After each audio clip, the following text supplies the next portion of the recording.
Before the achievements, before the celebrations, there's the work. Early mornings, late nights. Every challenge faced, every extra effort made. Every victory starts with preparation. We value leadership, resilience, and innovation. No victory without work. Because success isn't given, it's earned. Welcome to Adrian College. Bulldog fans, remember to follow Adrian College TV on social media. For game highlights and campus events, you can catch it all on Instagram, Facebook, TikTok, and X at Adrian College TV.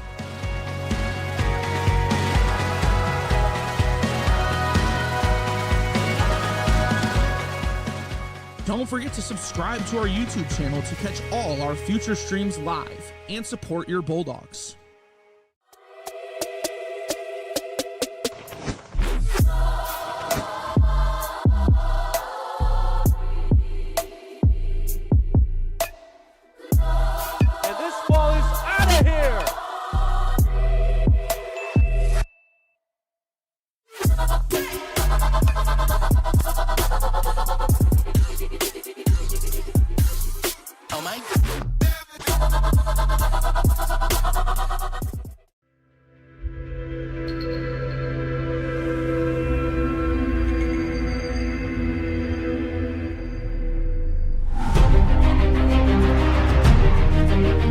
Continue to take pride and learn from Asa Mahan's leadership today.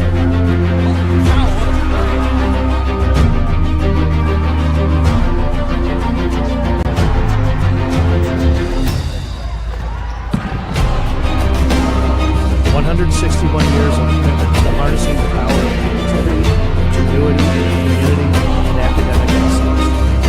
I believe that if you get your degree, the world is going to feel like it's shrinking.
You're listening to Adrian College Bulldog Baseball on 96.5 The Cave, 965thecave.com, and the Adrian College Sports Network. We're here at the D3 Baseball World Series on a Monday afternoon. The Bulldogs taking on Endicott College for the second time in the World Series. The broadcast this afternoon is being brought to you by Adrian College, Mary Funeral Homes, Lenawee Community Mental Health Authority, Martin's Home Center, Matthew Eichhorn with the Taylor Agencies, SkyTech Sports Bar, Justice Pro Mechanical, Dynamic Industrial Supply, O'Connor & Sons Flooring, Adrian Dry Cleaners, and Planet Fitness of Adrian. With that, we welcome you back out to East Lake, Ohio, the fourth game for Adrian College Baseball in this College World Series. They are 2-1 in play this weekend in their quest for their first ever national championship. Ian Wendt, Josh Mitchell in the booth with you. Coach Larry Tuttle back in the Lenawee County area, taking care of some things. I know Coach wants to be here, and if I know him, he'll be listening as much as he can this afternoon. Adrian College, Endicott College, the Bulldogs' one loss was to the Gulls on Saturday. A 12-2 defeat forced them into the elimination bracket. The Bulldogs beat Rowan University yesterday for the second time in this tournament. They win 4-1 to earn the spot here.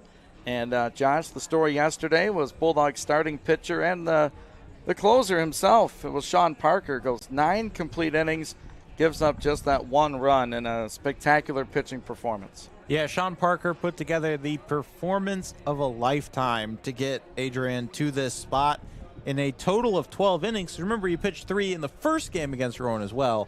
In a total of 12 innings, gave up 1 earned run to a team ranked number 2 at the World Series competition. Incredible stuff from Sean Parker. But now he's out. Who comes in today? It'll be pitching chaos, is what Coach Rainey called it. And Adrian will need the bats to play a big part in this game if they want any chance of forcing a second game later today. That's right. Endicott through the winner's bracket. They beat Salisbury, then they beat Adrian to get to this spot. The Bulldogs beat Rowan, then lost to Endicott, and here we are after the win against Rowan yesterday. If the Bulldogs win the first game, they'll force a nightcap with the winner to play in the National Championship Series against either Denison or East Texas Baptist. And the story of the tournament, Josh, has been, well, the low seeds. Of the 4 teams remaining in D3 baseball and the 8 teams here at the tournament, we're looking at the 1 seed Denison, the 6th seed Endicott, 7th seed Adrian, and then the 8th seed East Texas Baptist. What a crazy tournament. If you believe the seeding, I know the teams seeded low don't believe that. You know, that's an indication of how good they are, and I think it's played out that way. Yeah, it really has played into that narrative that when you're here, anybody can win. And it has been that case all weekend long. Of course, Denison has stormed back through the loser's bracket on the other side of this tournament, and they've looked very strong. They'll try and punch their ticket against East Baptist after this game today. But for Adrian, you need to find a way to win this first game. But the thing is, you then got to find a way to win a second game. But the problem, you can't win the second game if you don't win the first game. So it's quite a conjury for this Adrian team. The good news for them, a spot they're familiar in. In both the regionals and super regionals, they had to win back-to-back on the same day to advance, and they've done just that. 7-0 in elimination games in the NCAA tournament. Incredible stuff from Adrian. They'll try and keep it going here today. Yeah, that they will. We talked with Adrian College head baseball coach and athletic director Craig Rainey about just that and more. We'll be back with that in just a moment. First pitch, minutes away from Classic Park in East Lake, Ohio. This is the College Baseball World Series.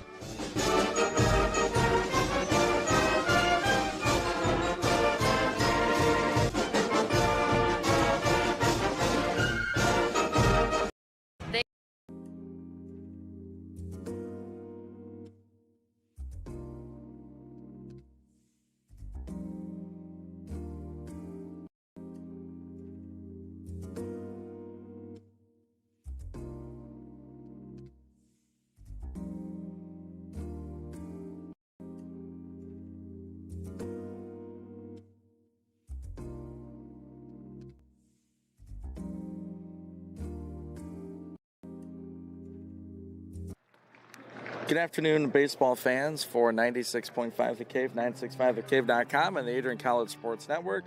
We're back in the right field bleachers here at Classic Park, East Lake, Ohio. D3 Baseball World Series with Adrian College Baseball. I'm Ian Wendt. We got Josh Mitchell and Skip, head coach Craig Rainey. Bulldogs winners yesterday in the elimination bracket, taking down Rowan 4-1. Let's start with the obvious. Sean Parker pitches 9 complete, gives up the 1 run, 9 hits, no walks, and 3 strikeouts. Just thoughts on his performance, and you got just enough offense to get the job done. Yeah, I thought Sean was dominant on the mound yesterday. Pitched in control most of the game, was ahead. I think he threw 81 strikes and like 110 pitches, so he was in control, most of the game. We had a couple innings where he had to, maneuver through some base runners, but we turned a big double play. He got a strikeout looking to end those 2 innings, and I thought he was really good all day, and he gave us a chance to win, and we scored a few runs, and he 9 completes. It's as good as you can be. Yeah, on the biggest stage as well. Offensively, Rolando Jimenez gives you 3 big hits, got an RBI as well. He had his best day yesterday. And then in the field, Jackson McGuigan, I think, has been maybe the unsung hero there, fighting that sun a couple times to make some plays. He also had 2 hits. But the overall question on that is this team just doesn't quit. They get down sometimes, but they find a way to fight through these win-or-go-home ball games. So maybe your thoughts on Rowe and Jackson and maybe another guy that stood out. Yeah, Rowe's probably been our most consistent hitter the last month of the season or so. It's one of the reasons that we moved him up to the 2-hole out of the 8-hole. Is leading our team in batting average right now, also defending at a very high level at third base. Jackson's been really good. He's made a couple, great catches in right field, especially at night here. The sun's pretty challenging in right. So I've been very, very happy with him defensively. Actually, all of our outfielders defensively. They cover a lot of ground out there. They communicate well with each other. They've made some big catches and some big plays that have helped our pitchers. So, we'll continue to try to do that today. Yeah, Coach, it's so important so often turning the card back over to the top. And Boyke at the bottom, and your 2 wins, 2 hits in both those games. Can you talk about that? Yeah, Jack's hit in the 9-hole for us for a couple of years, probably 2-3 years now, and kind of our second leadoff hitter down there in the 9-hole. But he had some great at bats yesterday. I think he's had good at bats in the postseason and really swung it well. He also defends at a high level in the outfield, but he kind of turns it over, you're right, and he gets on base pretty well and gives us that second leadoff hitter at the bottom. It really feels like your infield really settled into that third game. Maybe not their best first couple games here on the dirt field at this park, but it felt like that game yesterday really settled in and we're making the plays we're accustomed to see them make. Yeah, I think they did settle in. I think playing a couple games really helped them, but I also think the guy on the mound, rolling ground balls and keeping them in the game, and Sean works fast, and they got to stay on their toes. And yesterday I think he only struck out 3, maybe 4 guys, so they knew they were going to have to make plays. And as an infielder, that's what you want to do. You want to be involved. You want your pitcher to work quick, and you want to make plays, and that's what they did. Talking Bulldog baseball with head coach Craig Rainey. Looking at the game today, it's another elimination contest against the team that knocked us into that bracket, Endicott. 12-2 loss on Saturday. Obviously, turned the page over, and we get another shot at the Gulls. What are your thoughts initially? What was your message to the team last night or this morning? Yeah, today's a new day, right? The other Saturday's over with, done with. We didn't play well. They played really well. That's baseball. That happens. They hit the ball a ton on Saturday, and we didn't.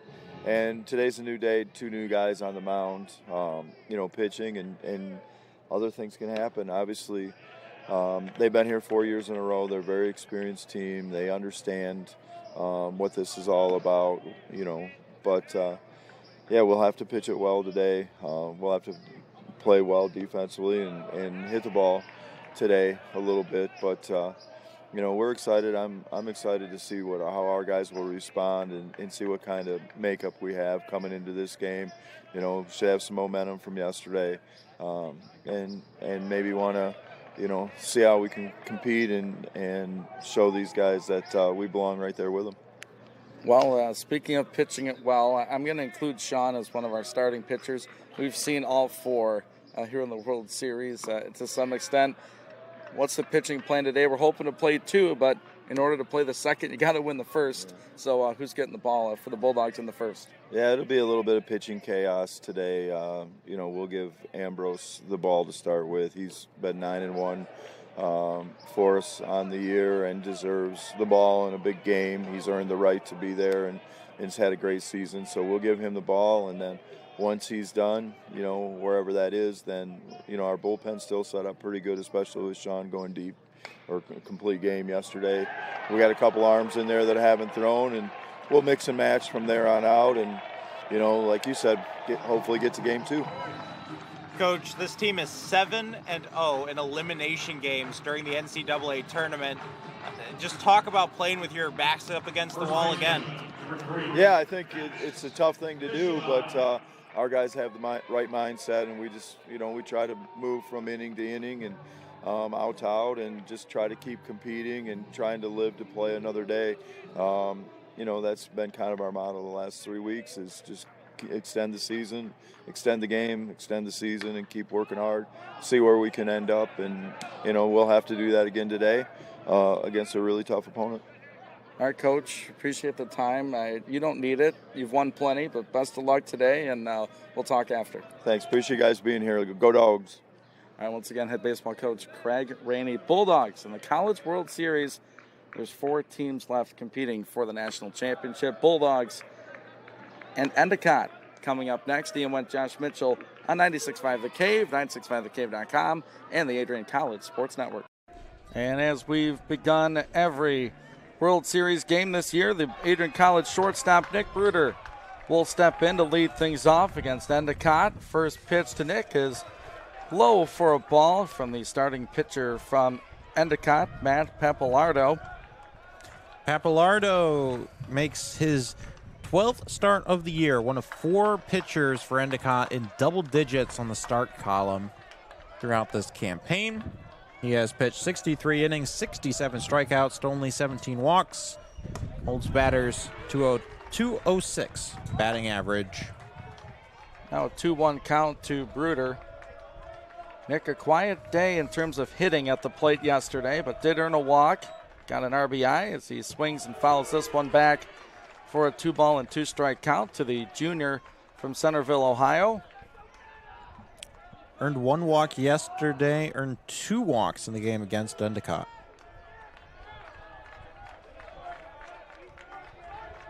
For the first time in Bulldog history, playing a game in June as this ball is up and in to fill the count at 3-2. It's already a record season for the Bulldogs. Number of wins in a campaign has already been set. Payoff pitch to Bruder. Fouls it off right at home plate. Wicked bender there from Pappalardo. Bruder able to stay alive. You've already tied the record for wins at the World Series, trying to break it here today. 3-2 again to Bruder. The pitch from the righty. Hit on the ground over to short. Scooping it up, tossing to first a little wide, but the play made over at first base. 1 up and 1 down. Worked by TJ Laponis to retire Nick Bruder. And 1 up and 1 down in the visiting half of the first inning. Lineup, not too many changes for Coach Craig Rainey, but there is one in terms of people in the lineup. That's later on in it. Brendan Willitson gets the start over Aiden Melvin in the designated hitter spot, but right now it's the third baseman, Orlando Jimenez, and Rowe fouls one off for an 0-1 count. Jimenez has been the most consistent hitter for this Adrian team throughout the playoffs. It'll be important for the top of this order to find success in a game you expect you'll have to put up some runs. There's a hot shot into right field for a base knock. 3 hits yesterday and 1 for 1 today for Jimenez, and there's 1 on with 1 out in the top of the first inning. Just past the outstretched glove of the second baseman, A.J. Ham. Yeah, Ham gave that a good diving effort, but that one was on a line. If Ham's playing another 2-3 steps to his left, he probably makes that play. As Coach Tuttle likes to say, that was a 6-inch play. Yeah, it very much was. A base hit for the Bulldog third baseman. First base runner in the top of the first brings Gabe Jones to the plate. That ball is in the dirt from Pappalardo. Ball one. Jones, the big hit on Friday night. Grand slam in the Bulldogs win over Rowan. He's had some nice at-bats here in this World Series. A few walks, some RBIs as well. Has struck out a few times, so a little bit of everything from Gabe Jones. The Bulldog catcher takes a pitch in there for called strike one. Evens it at 1 ball, 1 strike. 1 away, top of the first. Jimenez takes his lead at first base. Infield playing double play depth for Endicott. The righty Jones waits for the 1-1. Big swing into left field. It's going to be foul down the line. Jones got out in front of that baseball and just out in front. 1 ball, 2 strikes to Jones. Almost dropped that one into the corner. Wind going to be minor factor, blown in kind of from center, maybe left center across the field here today. 1-2 from Pappalardo coming to Jones. Gabe, it's deep and low into the dirt. Ball 2. So a couple of dirt pitches and a couple of strikes to Jones. 2-2 on the junior from Blissfield. Jimenez, the junior from Tampa, Florida, takes his lead off of first base. There's some room on the right side if Jones can send one that way. 2 balls, 2 strikes from the stretch. The pitch outside and low, ball 3. So 2 full counts in the first 3 batters of the game. Let's see what Jones can come up with here. Full count. Pappalardo looks in, comes set, about waist high. The pitch to Jones, hit in the air to the shortstop, and the out recorded on the line out. Opponents didn't have to move too much to make that play. Laponis, the senior shortstop, he's played in all 4 of the World Series that Endicott has gone to, 4 in 4 years. They have yet to win it all, though, trying to get to the championship series. Yeah, Bulldogs need to win this game to force a decisive contest later tonight. First at bat for Kristen Oliver as Jimenez is taken off for second. The throw is right around there. What's the call? He's out at second base. Boy, Laponis and Jimenez collided. Yeah, and out is the call on the field. Yeah, official took a long time to make that call. Kind of making sure he had the ball. Yeah, kind of shuffled around the players to make sure that Laponis still had the baseball after the collision. But aggressive base running from Adrian, that's what they do with 2 outs. Yeah. So, Bulldogs to the field for the first time. They get 1 hit, no runs. They get thrown out at second base. We're through a half inning here at Classic Park in East Lake, Ohio. It's 0-0. Ambrose Horwath to the hill when we come back.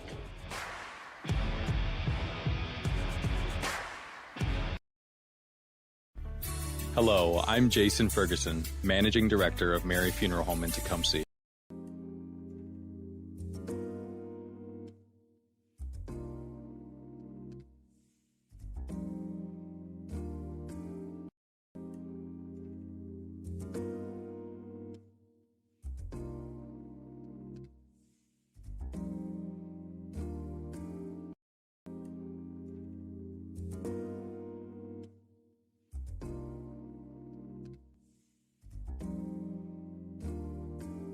Josh Mitchell alongside Larry Tuttle listening along back around the Lenawee County area. Coach couldn't be here today. He's making plans to get here Wednesday, but for that to happen, Bulldogs got to win 2 today here against Endicott College. Ian Went and Josh Mitchell here at the College World Series here on a Monday afternoon. And the Southpaw from western Lenawee County, Hudson, Michigan.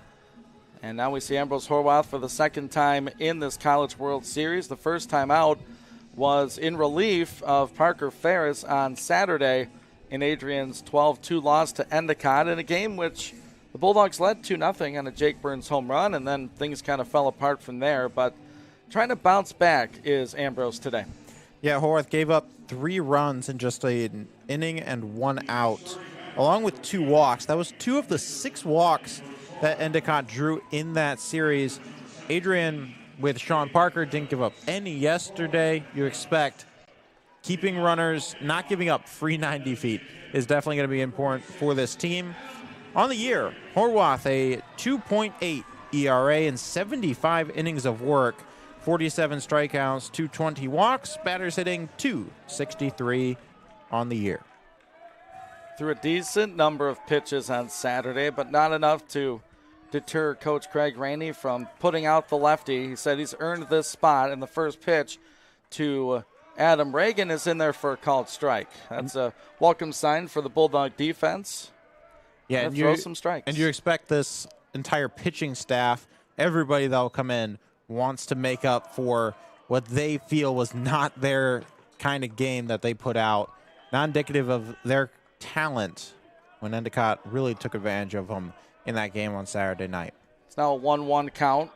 Adam Reagan, the designated hitter, he bats right-handed against the lefty Horwath, and this pitch is outside, ball 2. Bulldog infield plays Reagan slightly to pull. Around the horn, it's Rondo Jimenez at third, Nick Bruder at short, Casey Finn at second, and Christian Oliver at first. 2-1 is outside, ball 3. Quick look at the Bulldog outfield and left field. It's Jake Burns. In the middle, it's Jack Boyke. And in right field, it's Jackson McWiggin. The outfield has been very, very good this entire tournament, covering a lot of ground. 3-1, it's rule the ball. Didn't miss by a ton, and it's a first batter walk for Ambrose. Have to really dial it in here because you look at the pitcher on the other side, he doesn't give up too much in terms of runs and hits and things like that. So some early traffic for the Gulls. And TJ Laponis steps in, another righty against the lefty Horvath. Ambrose from the set for the first time. Lifts the right leg and comes home, and that pitch ruled the ball. Our umpires today behind the plate, Joe Iglio at first base, Aaron Stoke. Cole Lump is the crew chief. He's at second base, and Drew Hoagland over at third. 1-0 pitch to the shortstop for the Gulls is right there for called strike 1. Yeah, Horth trying to settle into this game. Obviously, you want to throw strikes, but you want to be cautious too. You can't fall behind early in this game, I feel. 1-1. Checks, comes home. Breaking ball off the end of the bat, foul down the first baseline. Ambrose, not known for his velocity, the overwhelming stuff that you might see from a Sean Parker or Lincoln Lipinski out of the bullpen. He's more of a specialist, got a good changeup, decent slider. He'll use the fastball sparingly. 1 ball, 2 strikes to Laponis. The pitch. Outside with the slider, ball 2. 1 on and nobody out for Endicott. Talk about the Gulls gunning for their first championship. All 4 teams left looking for their first in baseball. 2 balls, 2 strikes on Laponis. Reagan takes his lead at first base. The pitch. Hit on the ground to Bruder at short on the backhand. He's going to first. The play is close. He is out by about half a step. Nice job by Bruder. Strong arm on the backhand by Nick, and there's 1 out in the first. Yeah, wow, what a rip from Nick Bruder. Had to make a quick transfer. The throw a little bit off. Good snag on the other end by Christian Oliver. He's had a lot of those throughout this tournament. But that's the kind of out that this infield is going to need to get. Horvath is going to give them a decent number of ground balls. Got to make those tight plays. Yeah, this Bulldog pitching staff really pitches to contact. Not a ton of strikeouts. Kyle Grabowski is the batter now, and he takes a pitch on the outside for a called strike. And that's a good spot for Ambrose to hit here today if he's going to have success. Yeah, if Horvath can consistently find that bottom outside corner against the right-handed batters, he's going to have a good outing. 0-1 to the third baseman for Endicott. With a runner at second and 1 out, this one in the dirt outside, ball 1. The catcher today is Gabe Jones. He's caught every game here at the College World Series. Really been a weapon behind the plate for this Adrian team all year. One of the very best at picking off runners at second, and really a wall behind home plate. 1-1. This one, check swing. Yes, he did. Says Aaron Stoke down over at first base, so it's a 1-2 count to Grabowski. Couldn't hold up on the off-speed stuff from the southpaw from Hudson. Favorable 1-2 count. You need to try and convert on some of these opportunities. Runner at second, one out for Endicott. Kicks, deals outside. Ball 2.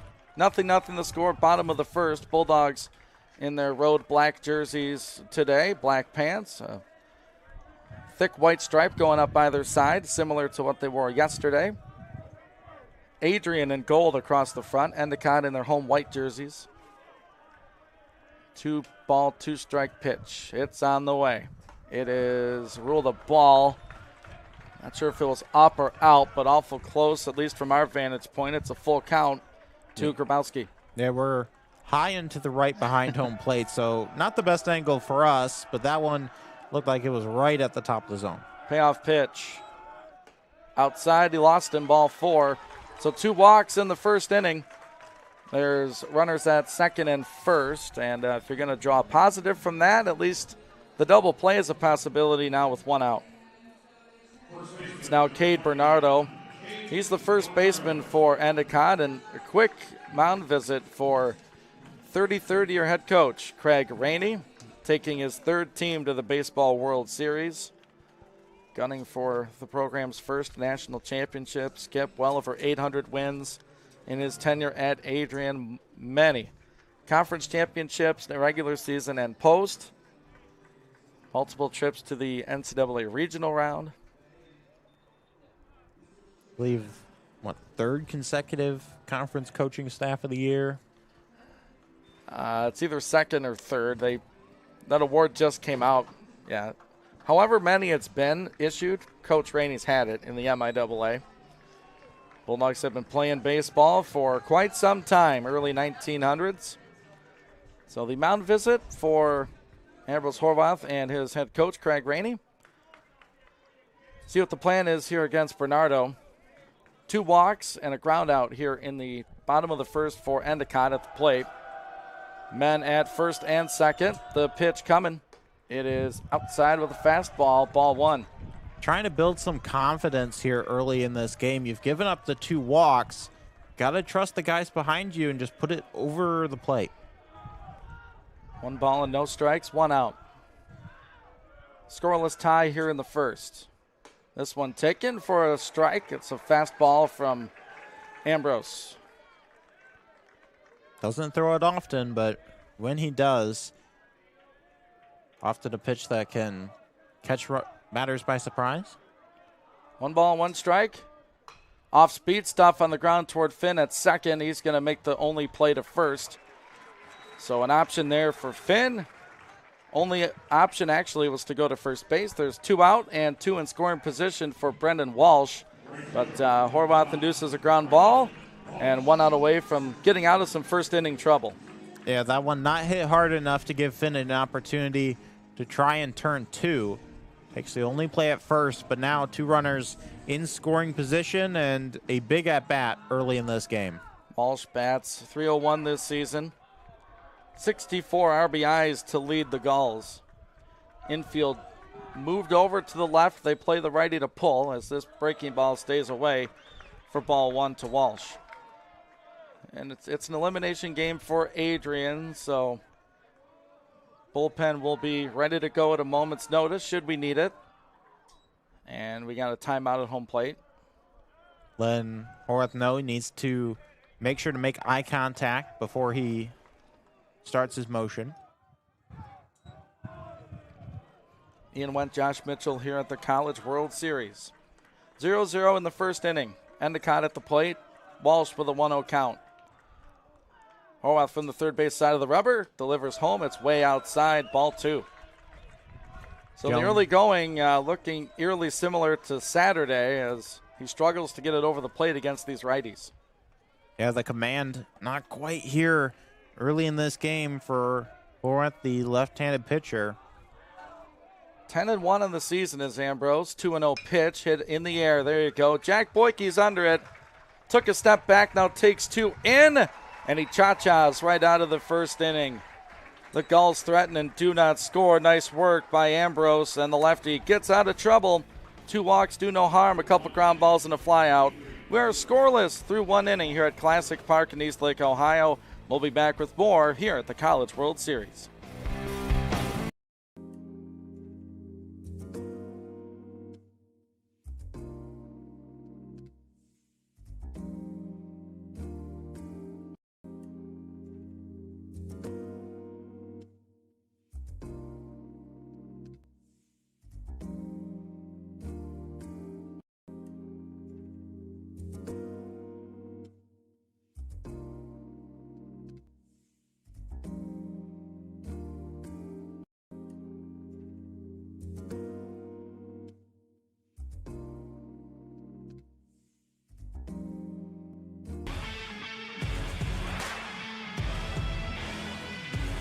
Right back at the D3 Baseball World Series. We're down to 4 here at Eastlake, Ohio. One of these 4 schools will be crowned national champions on Thursday. Adrian College trying to get there, but they got to win 2 today against Endicott. We're scoreless through 1 inning. Ian Wendt, Josh Mitchell with you. Larry Tuttle would love to be here, but he's not. We're thinking about you, Coach. He's been with us really through the whole tournament run, and he had something he had to be at today, and he is hoping to make a return trip on Wednesday after 2 wins here by the Bulldogs, but it's going to be some tough sledding as Matt Pappalardo on at the hill for the Gulls. He has thrown 1 complete game. He has started now 12 contests. That ERA just above 2.5. That 206 batters hit against him is some elite stuff. We'll see what Kristen Oliver can do. Check swing. It's a called strike on the outside part of the plate. Yeah, and the guys behind him are also very good because Endicott has come through the winner's bracket, only had to use 2 games worth of arms in this tournament. Check swing there by Oliver is a strike. He went around.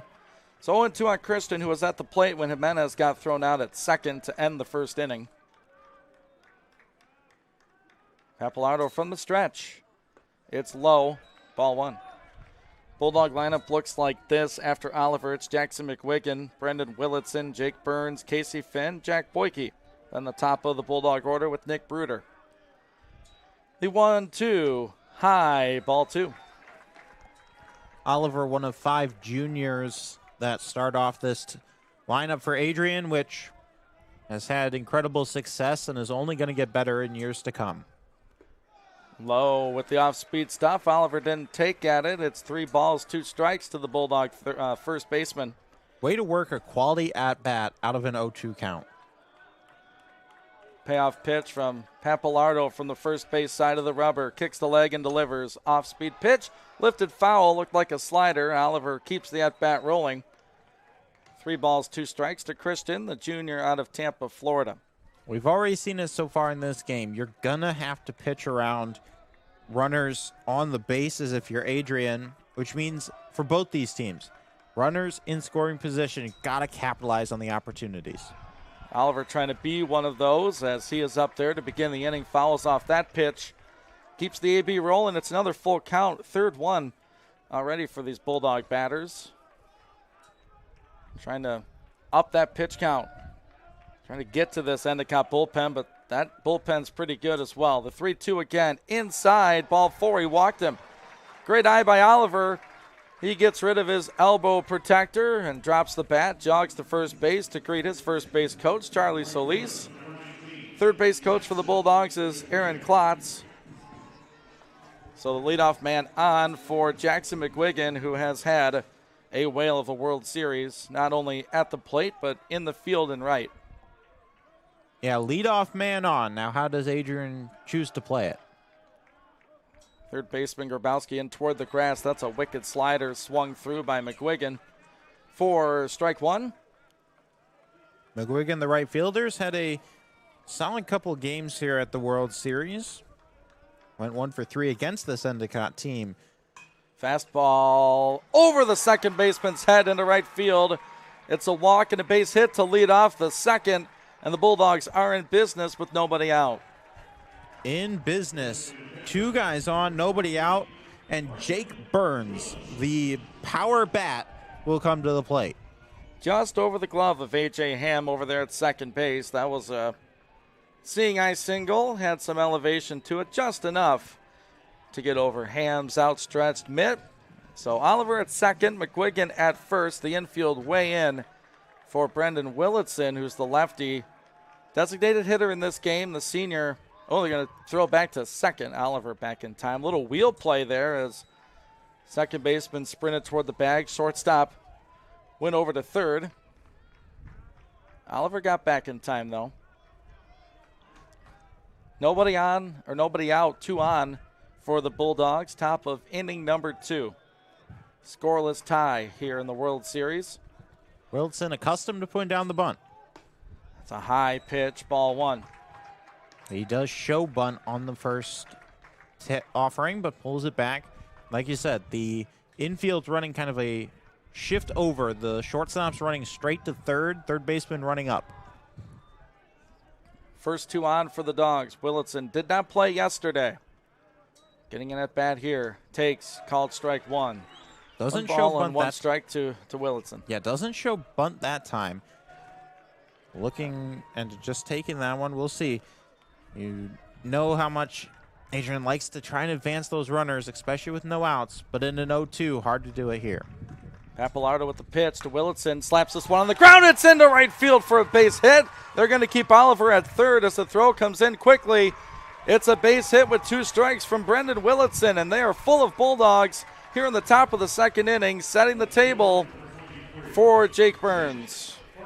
Now Jake Burns steps up, the home run player from that first contest with these Gulls. He has 11 on the year. Only player on the Adrian lineup in double figures. He'll be trying to put one in the outfield here with no outs to score at least 1 run.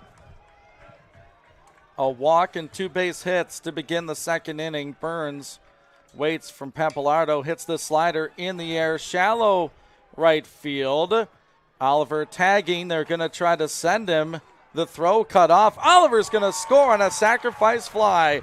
The throw never came home as McGuigan swiped third in the process. An RBI flyout for Jake Burns. It's 1-0 Adrian College in the top of the second. Yeah, the throw comes in to the first baseman. Bernardo could have had an opportunity if he wanted to try it at home plate. Probably would have been a little bit late, but would have been close. Instead, he holds it, doesn't make a throw anywhere. Runners at the corners, and Adrian leads. Decent speed out there. Willitson at first. McGuigan over to third. Oliver scores. On the flyout by Burns, Casey Finn, his first at bat of this game, takes a fastball away from Pappalardo. Finn's had an up and down tournament. The 2 games that Adrian has won, he's done well, but the game against Endicott was not an outing, or not a fantastic outing for him. This ball in the dirt. Willitson going to try to take second. He's there standing up. The ball bounced off the catcher, James Benestad, kicked out in front of him, and Willitson aggressive on the bases. That wipes out the traditional double play with 1 out, 2 in scoring position for Adrian, and a big chance here for Finn with a 2-0 count. Yeah, that's the biggest thing is you wipe away the opportunity for the double play. Now with Finn, favorable count, only 1 out. Going to try and put one in the outfield, score another run. 1 away here in the second. Pitch coming to Finn. It's a fastball off the plate. 3-0 to Finn. Jack Boyke due up. And then the top of the order, Nick Bruder. Dogs loaded the bases, but nobody out. 1 run in already on the sac fly by Jake Burns. See if they want Finn swinging here. 3 balls, no strikes. Pappalardo from the stretch comes home. Finn takes right down Broadway for strike 1. This is another one of those high-quality at-bats with runners in scoring position. Endicott wasn't able to bring their runners home. Adrian's brought home 1, but you got an opportunity to bring home 1, maybe 2 more. 3-1 pitch to Finn. Hits it in the air foul back behind us over the top of the press box into the parking lot. So from 3 balls and no strikes to 3 balls and 2 strikes to the sophomore second baseman Casey Finn. 1 out, men at second and third for the Bulldogs. Top of inning number 2, it's 1-0 AC. The payoff pitch coming to Finn. Casey takes it, puts it in the air to shallow right field. Camping under it is Brendan Walsh. He's going to catch it toward the line. McGuigan he thought about coming home. The throw was good, so he'll retreat back to third base. So missed opportunity there with one out. Fly ball just not deep enough by Finn, and now it's up to Jack Boyke, and it's been similar to Finn, right, Josh? When Boyke does well, the Bulldogs do well. In the 2 wins, he's grabbed a couple of hits in the loss against Endicott. Not the best outing, so a good chance here for the Bulldog senior to knock in a couple here in the second. Needs to have a base hit now with 2 outs. Boyke, the lefty center fielder. Pappalardo, the righty. Jack takes low and away for ball 1. Should Boyke reach, Nick Bruder is on deck. 3 hits, 1 run for the Bulldogs. Loaded the bases with no one out here in the second. Trying to push more across. Pappalardo is set. Comes home. Boyke goes around on a pitch inside. These lefty hitters love that pitch low and in. So they can golf that thing out to right field, but Boyke uncomfortable on that offering. 1 ball, 1 strike to Jack. McGuigan at third, Willitson at second. 1-1 to Boyke. Breaking ball swung over it. 1 ball, 2 strikes. That was some good movement there from Pappalardo. Just had it drop back into the zone. Boyke way above it. 1 ball, 2 strikes, 2 outs, 2 on for the Bulldogs. Leading 1-0. Pappalardo ready. Boyke in the air to shallow second base. And the catch is made right behind the bag by the shortstop, TJ Laponis. The Bulldogs get 1 home. Could have had more. The bases were loaded with nobody out. The fly out RBI by Jake Burns scores the game's first run. The Bulldogs with the lead after 1.5 innings. Ambrose Horwath back to the bump. When we come back, this is your home for Bulldog baseball.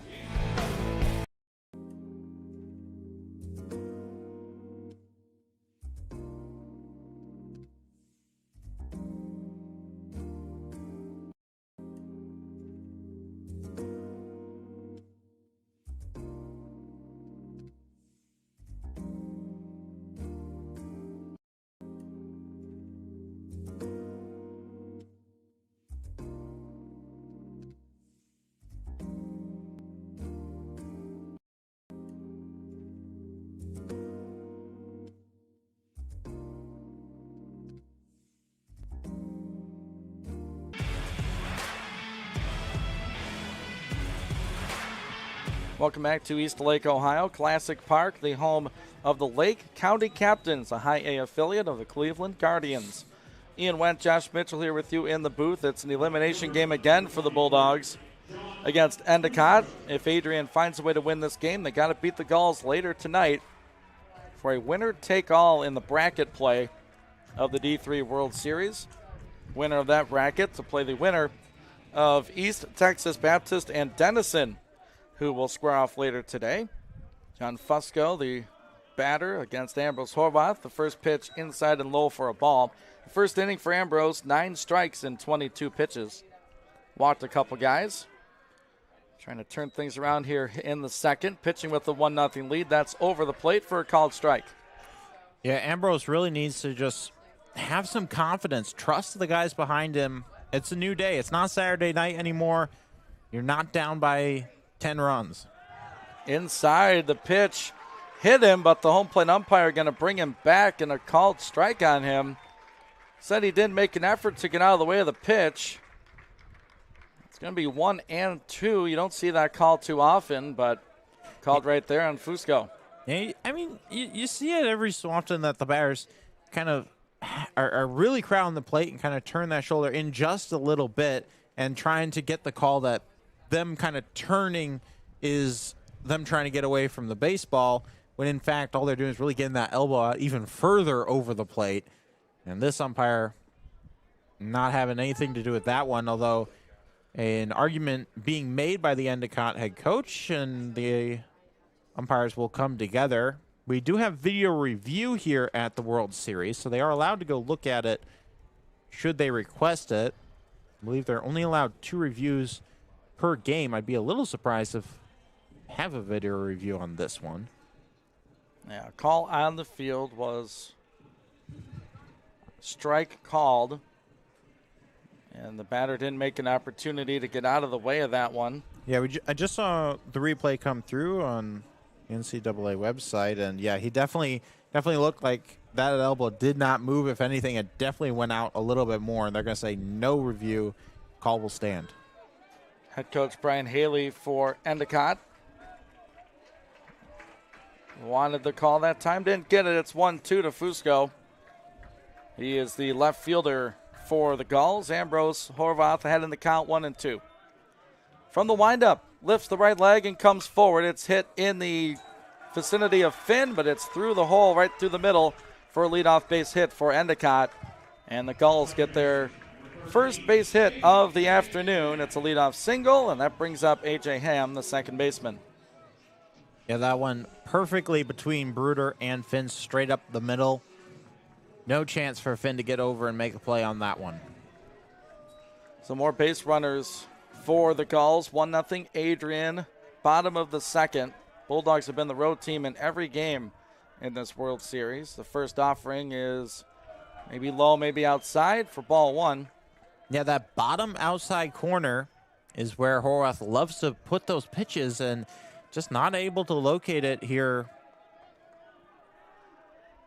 One on and nobody out. Checks first, comes home. That pitch dives in and low for a ball. No action in either bullpen.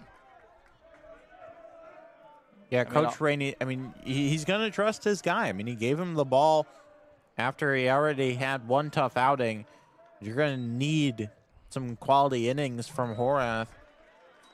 That's a good spot for that 2-0 pitch. 2-1 on the Gulls batter. This is a good possible hit and run situation. 2-1 on the batter. Nobody out. Man at first. Fusco takes his lead. He's not going. This pitch hit on the line to Finn. He makes the catch for the first out of the inning. Good grab by Finn. And fortunate is Endicott that Fusco wasn't any further off first, because Finn came up ready to try and get a back pick on him. And that's an interesting play. We had one or two yesterday where you got a man at first base, less than 2 outs, and a line drive. You wonder if he'd try to knock that ball down, try to get 2 on the play. It's such a split-second decision, I know. though. You just got to make the play you can make. 1 out. James Benestad, the batter, the pitcher throws. The throw down to second from Jones got knocked out of the glove of Finn, and a stolen base for Fusco. I tell you, that throw by Jones was on a line, perfectly placed, in time, just in and out of the glove of Finn. Couldn't see if maybe his glove kind of got bumped by Fusco on the dive. But, that one was put right where you want it, right where the runner's going to be. If Finn holds on to it, that'd be another pickoff for Jones. So another man in scoring position. This ball hit in the air toward Boyke in right center. He's going to make the catch. Get the ball in quickly for out number 2. Boyke lost his shades on the way over. He picks those up and fixes his hair, puts the sunglasses back on, and there's 2 out in the Gulls half of the second inning. 1-0 Adrian College. Yeah, barely a streak of cloud in the sky. Another beautiful day for baseball from the World Series. Yeah, first pitch temperature was 71 degrees. That's about our high today. 2 outs. Trevor Kamuta, the batter. Man at second. This pitch right there for a called strike. Horvath starting to find the plate a little bit more here in the second inning. Starting to get a little bit of confidence. The guys behind you are making some nice plays. Put it over the plate. Trust the men behind you to pick you up when a runner puts it in play. This one, check swing. They looked to first, did not go. Kamuta is the center fielder for Endicott. Again, the situation today, if Adrian wins, there will be a nightcap between the Bulldogs and the Gulls.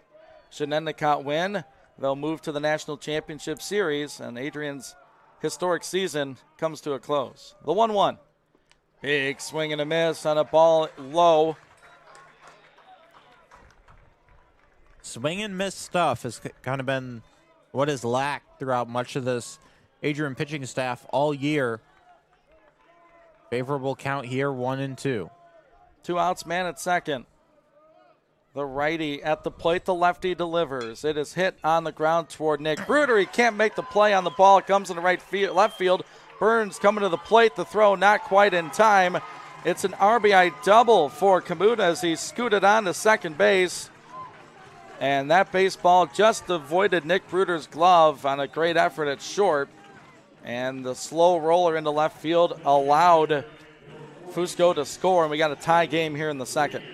It's a game of 6-inch plays. You almost get the throw out at second. You're not able to make it. Bruder almost gets that one, and then Burns makes a great throw back in, which drifts wide of home plate, and that's how you get a run scored. Well, some light toss in the Bulldog bullpen. Lincoln Lipinski, the senior from Onstead, getting warm. A junior from Hudson at the pitching mound. He delivers the first pitch to Adam Reagan, the leadoff man. It's a ball. We expect to see Lipinski at some point in this game, probably Vienniege as well. Yep, haven't seen either of those two yet here in the World Series.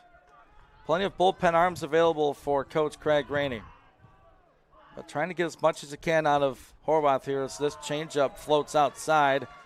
2 balls and no strikes. Man at second base. 1 run in for the Gulls. 2 out here in the bottom of inning number 2. Important batter here with 2 outs. We've already given up 1 run here in the inning. The 2-0. Over the plate. Lifted in the air to foul ground out of play down the right field line. Toward the empty seats near where Coach and I and Josh had a conversation before the game. If only that happened earlier, we'd have had that fly ball we could have taken home. Still don't have my glove, so No. I'd have had to risk my hand there. 1 strike now on Reagan, along with 2 balls, 2 outs, man at second. Slow breaking ball, didn't come back enough. 3 balls and a strike to Adam Reagan. His second at bat in this ball game. He walked to lead off the first inning. Horwath in danger of walking him again. From the stretch, checks second, lifts the leg and comes home. That's right there, and it's put foul again. 3 balls, 2 strikes. Yeah, Reagan is really close to sizing Horwath up to put one in the outfield. But full count here. Big pitch coming up early in this game. Horwath trying to strand another runner in scoring position. And keep the game tied. Payoff pitch to Reagan. On the way. Here it comes. It is in there for a called 3rd strike. He's rung up looking. Big pitch by the Adrian College starter wearing number 10. The young man from Hudson, Ambrose Horwath, gets out of trouble in the second inning. The Gulls get 1, and we're tied at 1 apiece in this elimination game for Adrian College. We'll be back with the 3rd. This is the D3 Baseball World Series.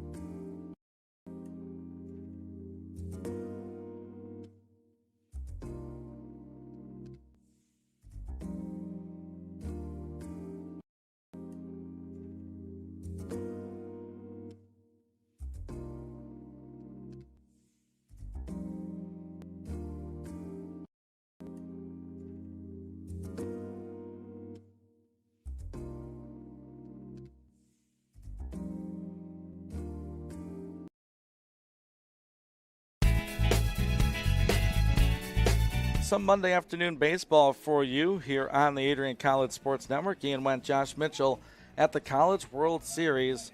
Look, we're hoping for our Coach Larry Tuttle reunion on Wednesday for the National Championship Series. But the Bulldogs got to win 2 here today against a very formidable foe, Endicott College. We got a tie ball game as we enter the 3rd inning. It is 1-1. Both teams get a run in that second inning.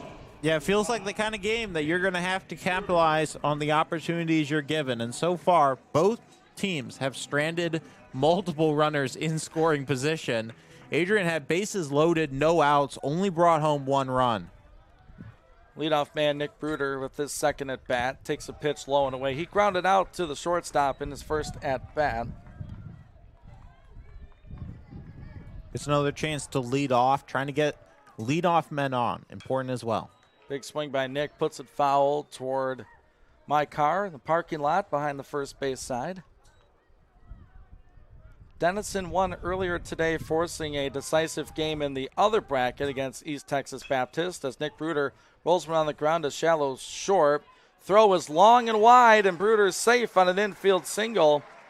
Good work to get to that ball by TJ Laponis, but the ball hit slowly, and Bruder just too fast. Yeah, good hustle from Bruder. Wouldn't have been a bang-bang play even if the throw was on line with the speed of Bruder. Instead, safe easily. You get a leadoff player on from the top of the order. Just what you want if you're Adrian. Jimenez, a very good bunter, but also a good swinger of the bat as he puts the bat out for a bunt, takes it back, and it's a called strike from Matt Papalardo. Yeah. Interesting on the lineup here. He throws right. If he bats, he's a lefty at the plate. Interesting note. Jimenez takes a ball on the bunt attempt, pulled the bat back. Didn't miss by a lot. Rolando, a .365 hitter on the season. But anyone on this team can be asked to bunt at any given time. He's got the bat out looking for bunt here. And he does. Puts it down the line at first. It's going to be fielded, and the bag will be stepped on. Nice sacrifice there by Jimenez as the third baseman, Grabowski, was almost at home plate when Rowe bunted it. So he decided to put it toward Cade Bernardo at first base. 1 out, and Bruder at second. Yeah, wow. The third baseman, you said it. Grabowski was basically in line with the pitching mound between home and third. Second at bat now for Gabe Jones. The go-ahead run at second base. Jones swings and misses. Ball gets behind the catcher to the backstop, and Bruder's going to take third. So a swinging strike on a pitch in the dirt went right through the wickets of James Benestad. And there's a man 90 feet away here with 1 out for Jones. Big opportunity there. I mean, that extra 90 feet is huge, especially with a guy with power like Gabe Jones. Now anything in the outfield will give the lead back to Adrian. Top of the third, 1 out. 0-1 to the Bulldog catcher. Swings and misses, a ball in the dirt again. 0-2 on Jones. He up there being aggressive. Yeah, he knows that putting one in the outfield will give Adrian the lead. And again, you're going to need every single run you can get. It has to understand that with 0-2, it'd be tough to go down swinging as well. Here it comes. It nearly hit him inside with a fastball from Papalardo. Oliver on deck. So Jones and Oliver both very capable of getting this fly ball to bring Bruder home. Jones 0 for 1 in the ball game. Bruder at third, 1-2 the count. It's outside. Boy, Papalardo puts a lot of effort into these pitches. He sounds like a tennis player when he throws. A big old grunt from the tall righty for Endicott. 2 balls, 2 strikes to Jones. He's put 3 of the last 4 pitches in the dirt. 2-2 to Jones. Gabe in the air, over the shortstop's glove. In comes Bruder. What an AB by Jonesy, and it's 2-1 Adrian College in the top of the third. Fantastic stuff from Gabe Jones.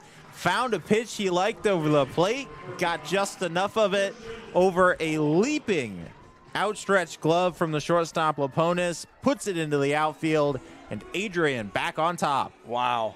That's the second or third ball that's just eluded a Gull's glove from the infield. Chance for Oliver to add on. He takes a called strike just above the knees. Christian walked and scored the game's first run on the fly ball by Jake Burns in the second. Gabe Jones takes his lead at first, and the 0-1 is low. 1 ball, 1 strike to the Bulldog first baseman. 1 out, man at first base, 2-1 Adrian on the Bulldogs' 5th hit of the afternoon. Outside, ball 2. Dogs have to win this game to force a bracket championship game to be played tonight, and that winner would go to the national championship 2 out of 3 series. 2-1 Oliver rips it down the line at third, caught, flips back to first for a double play. A line drive caught by Kyle Grabowski at third, doubled off Jones all the way back at first. But the big RBI by Gabe Jones scores Nick Bruder, and the Adrian College Bulldogs retake the lead. It's 2-1 AC.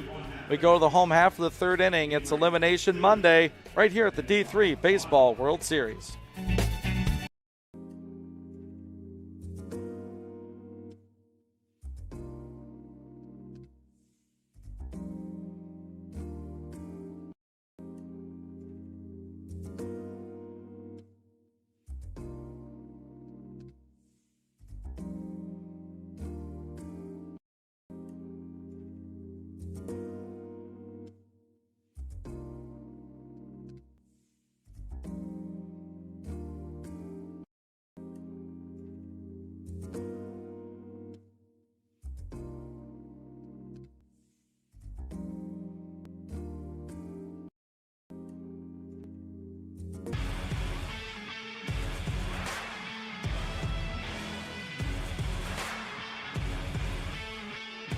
RBI single by Gabe Jones in the top of the third inning has given Adrian College the lead back once again. 2-1 Bulldogs as we enter the bottom of inning number 3.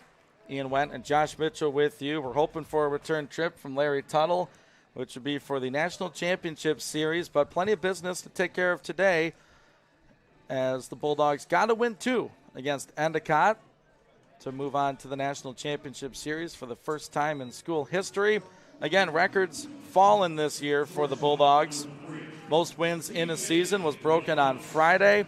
They add to that yesterday. They're playing their first ever game in June, and they're going for win number 40 on the campaign. Endicott this year already 42-11. 2 more wins here in the World Series. TJ Laponis, the shortstop, takes the first pitch slider from Horvath in for a called strike. And it's been elimination warriors throughout the tournament for Adrian as they lost the first game of the regional and to win 4 in a row. Hit on the ground toward Jimenez at third, gobbles it up, fires across the diamond for the first out of the third inning. And yeah, Josh, you're right. These guys, I don't know what it is about this Bulldog team. They love playing when the pressure's on. And a bunch of wins in the regional and then back-to-back win, an 18-inning affair against Bethany Lutheran in the Supers to get them to the World Series. Yeah, and Adrian, should they win this game, would have been 1 game away from playing the maximum number of elimination games. My goodness. The first offering to Kyle Grabowski, who made the nice play at third to end the last half inning for the Bulldog battery. 1-0 to Kyle with 1 out, nobody on. Home half of the third. The pitch right there. Good stuff from Ambrose. That pitch wasn't quite there on Saturday. He's found it more consistently here on Monday. Yeah, he loves to work that outside corner, but if he can find the inside part of the plate off of that, he can really get something going. The 1-1 is off the plate. 2 balls and a strike. And again, trying to catch that outside part of the zone. Couldn't find it that time.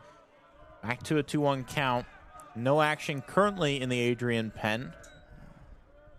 This one fouled off at home plate for strike 2. Lincoln Lipinski was playing some toss over there in the last half inning. A senior from Onstead. Another Lenawee County guy in this Bulldog lineup. You got Gabe Jones, the catcher. Left fielder Jake Burns, and pseudo Lenawee County Jackson McGuigan from Manchester and right. The Hudson Jr. comes home off speed off the plate. Fills the count, 3 balls, 2 strikes to the third baseman for Endicott. Full count, big gap right up the center of this Adrian infield. Payoff pitch. Hit on the ground to Jimenez. It's behind the bag. It's foul. Just down the line right there. So we'll redo things. 3 balls, 2 strikes to Grabowski, who's got a .306 average on the season. Yeah, the average for the Endicott team, not indicative of how good their offense is. As a team, they only bat just over 300, which is nothing special, but a decent amount of power. Multiple guys, 5 players with 7 home runs, 1 with 13, and the hitting Although it comes and goes a little bit, when it's on, it is very good. Payoff pitch hits him. So Grabowski will wear that one and walk down to first base with one out here in the bottom of the third. Bulldogs up 2-1. Trying to induce a ground ball from a guy that doesn't hit a lot. It's Cade Bernardo. 7 home runs. One of those guys you mentioned has certainly some power. He walks a lot, doesn't strike out a ton. And the righty steps in, the first baseman for the Gulls. Before that, though, we got to make sure that Grabowski's fine. He took a couple extra laps there around first base to make sure he's not hurt too bad. He's going to stay in this game, as you would expect. Horvath back to the stretch now with the man at first. Yeah, you would not expect anybody to want to come out of this game easy. Finn basically behind the bag at second. Bruder shading toward third base. So not a traditional double play look for Bernardo at the plate. 1-0 early on the righty. Finn's being asked to cover a lot of ground to both sides. The 1-0 swings ahead of that breaking ball for strike one. That was a big wave and a miss that time. As Horvath with a nice pitch, that one is enticed a couple of swing and misses with that dropping breaking ball. 0 for 1 in this game is Bernardo. The pitch. Oh, ahead of that one as well for strike two. Well, he swung at it once. Let's see if he'll swing at it again, and he does. Now you've thrown it twice in a row. What do you try and do off of it? Probably something low and away. Man at first base with one out. 1 ball, 2 strikes to Bernardo. Bulldog starter lifts the leg and delivers. It's a high chopper behind the third base bag. It's foul once more. And again, not overwhelming velocity from Horvath, but if he can get that location, he throws many different pitches. So you're not totally sure what's coming your way if you're the batter. You know, it's not going to be really Sean Parker or Lincoln Lipinski speed, but it's going to do a bunch of different stuff as it comes to the plate. Even the movement itself isn't anything special, but his ability to throw any pitch in the arsenal is what makes Horvath solid from the mound. 1 ball, 2 strikes to Bernardo. He rolls this one on the ground to third. Jimenez thinks 2. He's going that way for 1 over to first. He didn't quite get the double play, but Jimenez gets the lead runner at second. The relay by Finn was pretty good, but down the line with speed was Bernardo on a slow hit grounder up the line, and there's 2 gone here in the third. Yeah, that one would have had to cover a lot of ground around the diamond to try and pull that double play, but you do pick off the lead runner. Now with 2 outs, you face Brendan Walsh, the biggest power bat in the lineup with 13 homers on the year. Has struck out 56 times, however, to only 15 walks. So a guy that likes to swing. Man at first base with 2 outs, 2-1 Adrian College, bottom of the third inning. The pitch, way ahead on that swing for strike 1. Little change up there from Ambrose. Field plays Walsh to pull as Bruder is deep in the hole at short. Finn shades toward the bag at second. Oliver holds the man on at first with 2 outs. The 0-1 floats away for 1 ball and 1 strike. 2 gone in the Gulls, half of the third inning. 2-1 AC. They've scored 1 in the second, 1 in the third. The Gulls scored 1 in the second. 1 ball, 1 strike. Walsh tripled and singled in the previous game. Towards us, but it's over our broadcast booth and out of play. And Walsh tripled and singled previously against Adrian. Drove in 3 runs along with a walk and a strikeout in the first game against Adrian. 12-2 win for the Gulls on Saturday. Late night game against the Dogs. A 1-2 pitch to Walsh. Horvath looks to the first, now comes home. It's hit in the air to left. That's going to be trouble for Burns. It's off the wall. Burnsy picks it up on a bounce off the wall, and Walsh in with a 2-out double. And the Gulls are in business with 2 gone, men now at third and second with 2 men out. Here you go, another big early at bat. 2 runners in scoring position with 2 outs. Last time you were able to strand one of them. This time you want to try and strand both, maintain the lead. John Fusco, the batter. He scored the Gulls' run. He is 1 for 1 in this game. The lefty left fielder bats .319. Big pitch sequence here for Ambrose Horwath. The first offering, check swing. They want to check on it, and no swing, says the third base umpire. Last time in this situation, Horwath enticed a shallow fly ball to center field. And that wind really starting to blow in dead center here across the field. 1-0, hit in the air toward the aforementioned center field. Boyke's there, he's got it. Big pitches by the Tiger turned Bulldog. Adrian exits the third with a 1-run advantage. The Gulls threaten. They leave him at second and third. And it's Adrian College 2, Endicott College 1 in Elimination Monday here at the College World Series.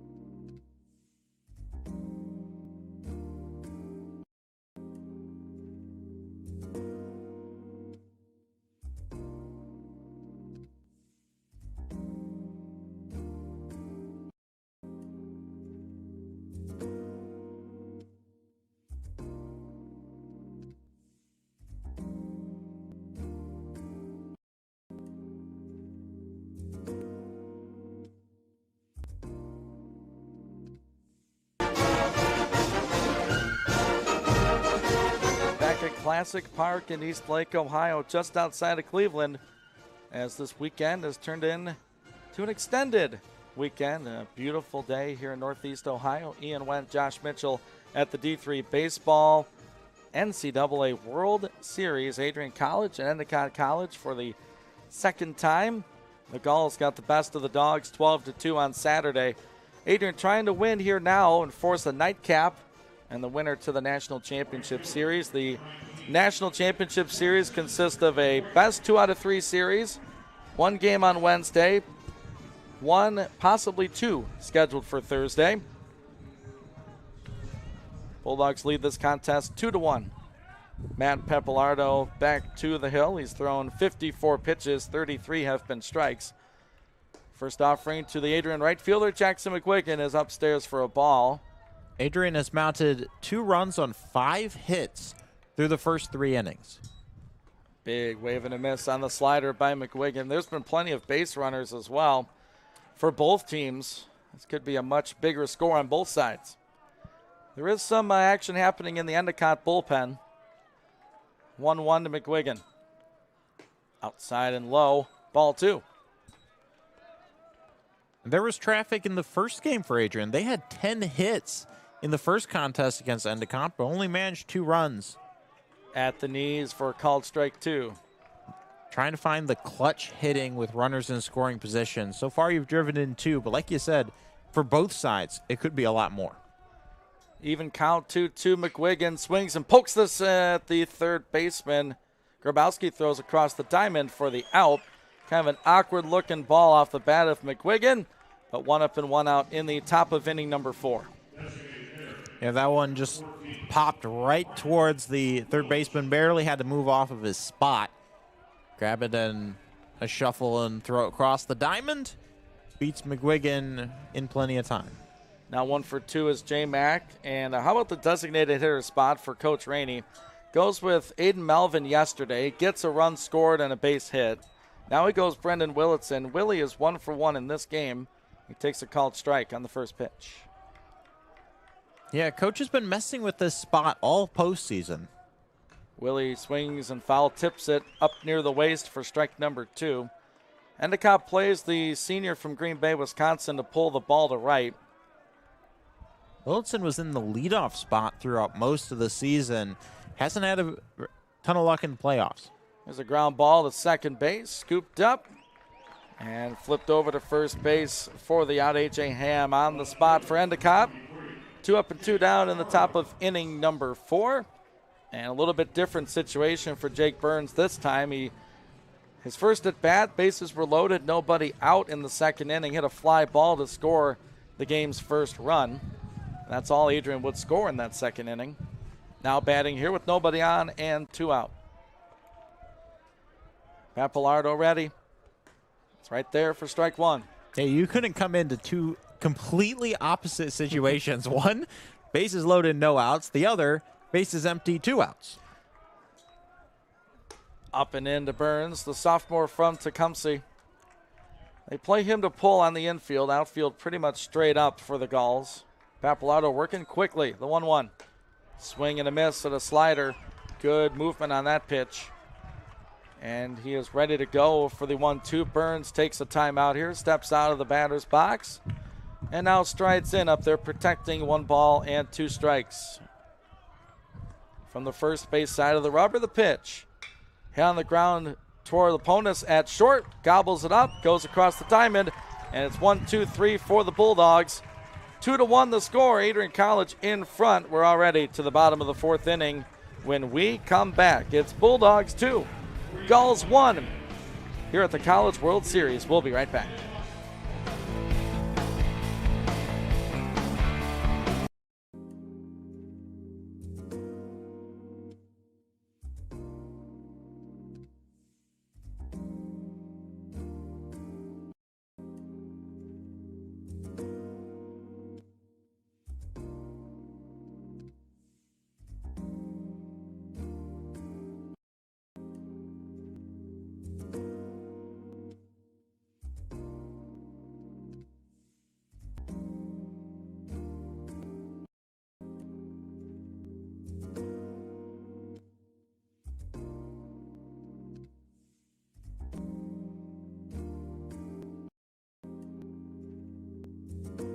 Cleveland for this D3 Baseball World Series.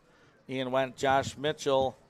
Larry Tuttle off today. He's back in Michigan, taking care of some stuff. We're hoping to have Coach back with us for the championship series. Bulldogs got to get 2 wins here today against Endicott. So far, it's Adrian 2, Endicott 1. Bottom of the 4th inning we go. And Ambrose Horwath back out there for Adrian. He's going to face the second baseman for the Gulls, A.J. Ham. Changeup fouled off Ham, and he hits the deck right by home plate. That did not look good initially. The trainer for Endicott coming out quickly. And not sure if the foul ball kind of caught the lower part of his leg, limping as he stands up. Well, the video replay on NCAA's website is a couple pitches late, so we won't get the replay instantaneously. They're going to give Ham a chance to take a couple cuts. He's got a protector on his left shin. Don't know if that's where it got him or not. He's adjusting it a little bit. But it's a foul ball, strike 1 on the initial batter here in the bottom of the 4th. Yeah, still flexing that leg for sure, but there's no way he's coming out of a game like this. Slider stays away. 1 ball, 1 strike. 2-1 Bulldogs. Adrian the 7th seed in the bracket. Endicott the 6th. The 1-1. And that is right there for strike 2. The control hasn't been the best from Horwath in this game. However, when he's needed to get some clutch hits, get a couple clutch fly balls, he's been able to do it. 1-2 to Ham. Low and away for ball 2.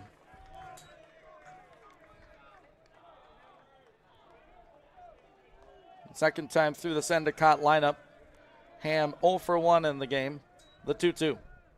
Slider barely got a piece of it. Horwath coming up the mound. Glove to hand throw will not be in time.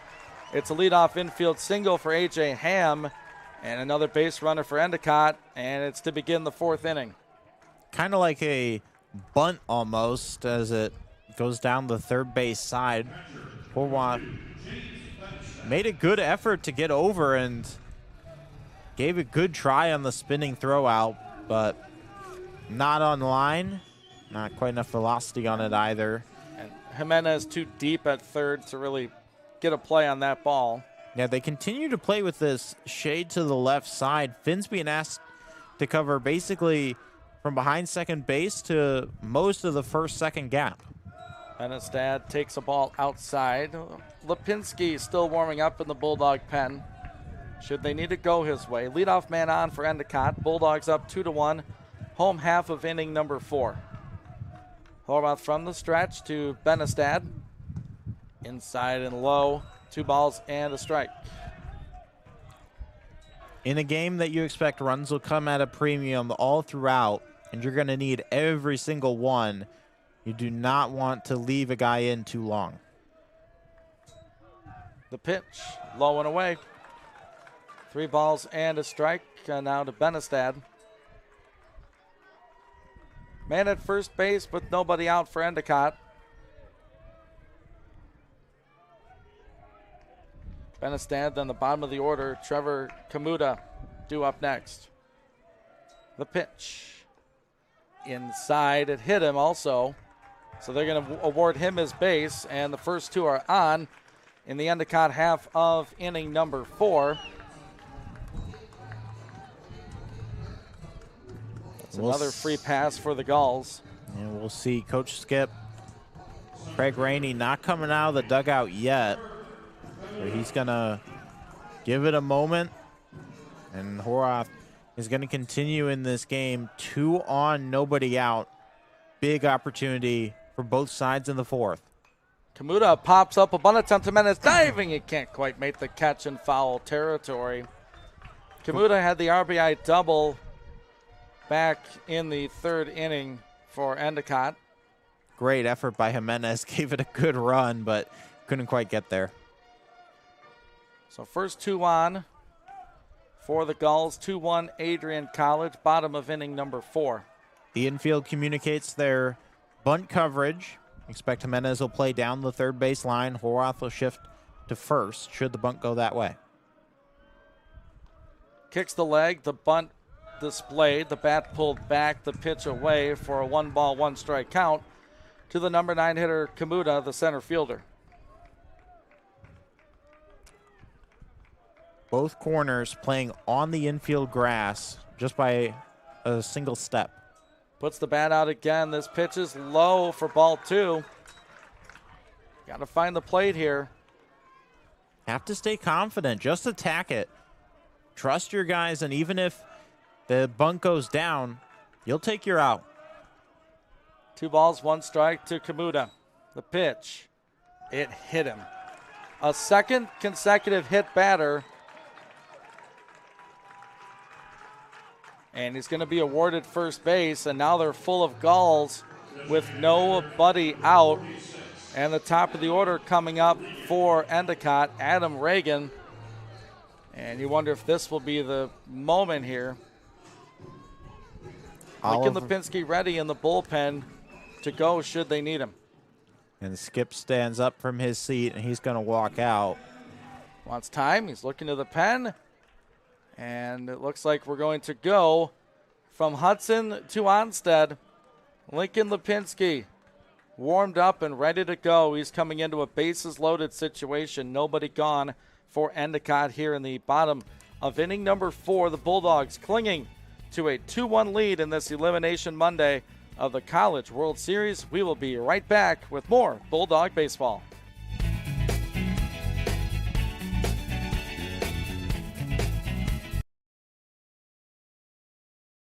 O'Connor and Sons floor covering out.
Back here at Classic Park, East Lake, Ohio. Welcome to the World Series, folks.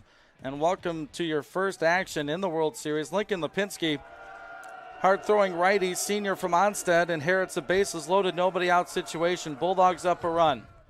Breaking ball gets the call at home plate for strike one against Adam Reagan, the leadoff hitter for Endicott. 18th appearance of the year for Lipinski. He's been awarded 3 saves in 27 innings of work with 32 strikeouts. The pitch outside. What a snag by Gabe Jones, leaping into the other batter's box to save a run potentially. Oh, that for sure saved a run, especially with how far back the backstop is here at Classic Park. 1-1 to Reagan. Slider outside, 2 balls and a strike. Nowhere to put Reagan. His third at bat. He's walked and struck out today. Bases full of Gulls. 2-1 Bulldogs. Bottom of inning number 4. The pitch from Lipinski. Fastball fouled back behind home plate. Again, first time we've seen Lipinski this weekend, and if Adrian's going to play for and win a national championship, you think we're going to see a lot more of Lincoln here this week. But he's got to keep this game where it's at, or at least limit the damage. 2-2 to Reagan. Slider on the ground toward Bruder at short. He goes to third to get one out as Jimenez gets bumped into over at third. The run's going to score on the ground out. The ball game is tied, but Bruder, the only option there was to look at third. The double play not there. The ball was hit too well to go home, and it's 2-2 here in the 4th. Yeah, that one to Bruder. He made the right play to go over to third, but Jimenez and the base runner collided right away. And Jimenez, excellent job to just hold on to that baseball, record the out. You pick off the leadoff runner, so now runners second and first with 1 out. TJ Laponis, the batter, in a new ball game, 2-2. 1 out in the bottom of inning number 4. So Lipinski now will pitch from the stretch. He favors the first base side of the rubber. Righty versus righty now. The pitch from Lipinski, slider just inside. 1 ball and 1 strike to Laponis. And TJ is 0 for 2 already in this game. Bats .374 on the season. Men at second and first with 1 out. 1-1 pitch from Lipinski. Slider swung through it for strike 2. That thing's got some late break to it by Lipinski, and he's ahead in the hitter. 1 ball, 2 strikes. That late break so hard to read, especially on a guy that you haven't seen either in this game or all weekend. 1-2 to Laponis. That slider again off the mound. A nice pickup by Finn to second for 1. On to first. Oh, Oliver can't scoop it. The low throw for the double play cannot be completed. But a nice job by Casey Finn. That ball took a weird hop off the mound. And Casey able to get 1. There's 2 outs here in the 4th. Yeah, you said it. Great job by Casey Finn to track it down, get the 1, the flip to Bruder. Good job to even get a throw on the line as he was kind of mid-air sidearm fling as he's leaping off of second base. Throw goes low. Oliver not quite able to snag it. Runners at the corners. 2 down for Kyle Grabowski, who swings over the top of that pitch. From Lincoln Lipinski, 1 run in for Endicott. 2-2 the score, bottom of the 4th inning. Lincoln Lipinski working ahead of the hitter here with 2 outs. 0-1 to the third baseman. Slider swung on and fouled back behind home plate. Quickly 0-2. And gosh, Lipinski's been a guy that has come in big situations for Coach Randy in his Bulldog career. Solid athlete from Onstead High School. Of course, multi-sport. Wildcat, now turned Bulldog. Big pitch here, 0-2 to Grabowski. Comes home and he hits him. Off-speed stuff, and that's another hit batter in the inning. An 0-2 pitch at that, and now the bases are loaded again. That is, I believe, now 3 hit batters and 2 walks given up total in this game, as the free passes killed Adrian against this Endicott team in the first matchup. They haven't killed him yet in this one, but danger here. This fastball or off-speed stuff away to Cade Bernardo. Bases loaded again for Endicott. They got one on a ground ball, which was the first out. 1-0 pitch to Bernardo, the first baseman. Fastball right there for a called strike. Horwath was able to entice 2 fly balls to center field to get out of tough spots. What can Lipinski do? Bases loaded again. From the windup, slider comes back for a called strike 2. Back-to-back, very solid pitches from Lipinski. Now you got him 1-2, trying to close it out. Bases full of Gulls, the 1-2 to Bernardo. Half swing, they appeal the first. He did not go. The Gulls stay alive. 2 balls and 2 strikes on a close check swing by the first baseman for Endicott. That was a very close check swing. Gabe Jones behind the plate was sure he went around, but you got to settle back in. 2-2. 2 outs, tie ball game. The pitch. It is in there for a called third strike. Lincoln Lipinski limits the damage. The Gulls leave him loaded again. It is a brand new ball game here at Classic Park. It's 2-2 Bulldogs and Gulls as we go to the 5th. This is the Adrian College Baseball broadcast of the D3 Baseball World Series. We'll be right back.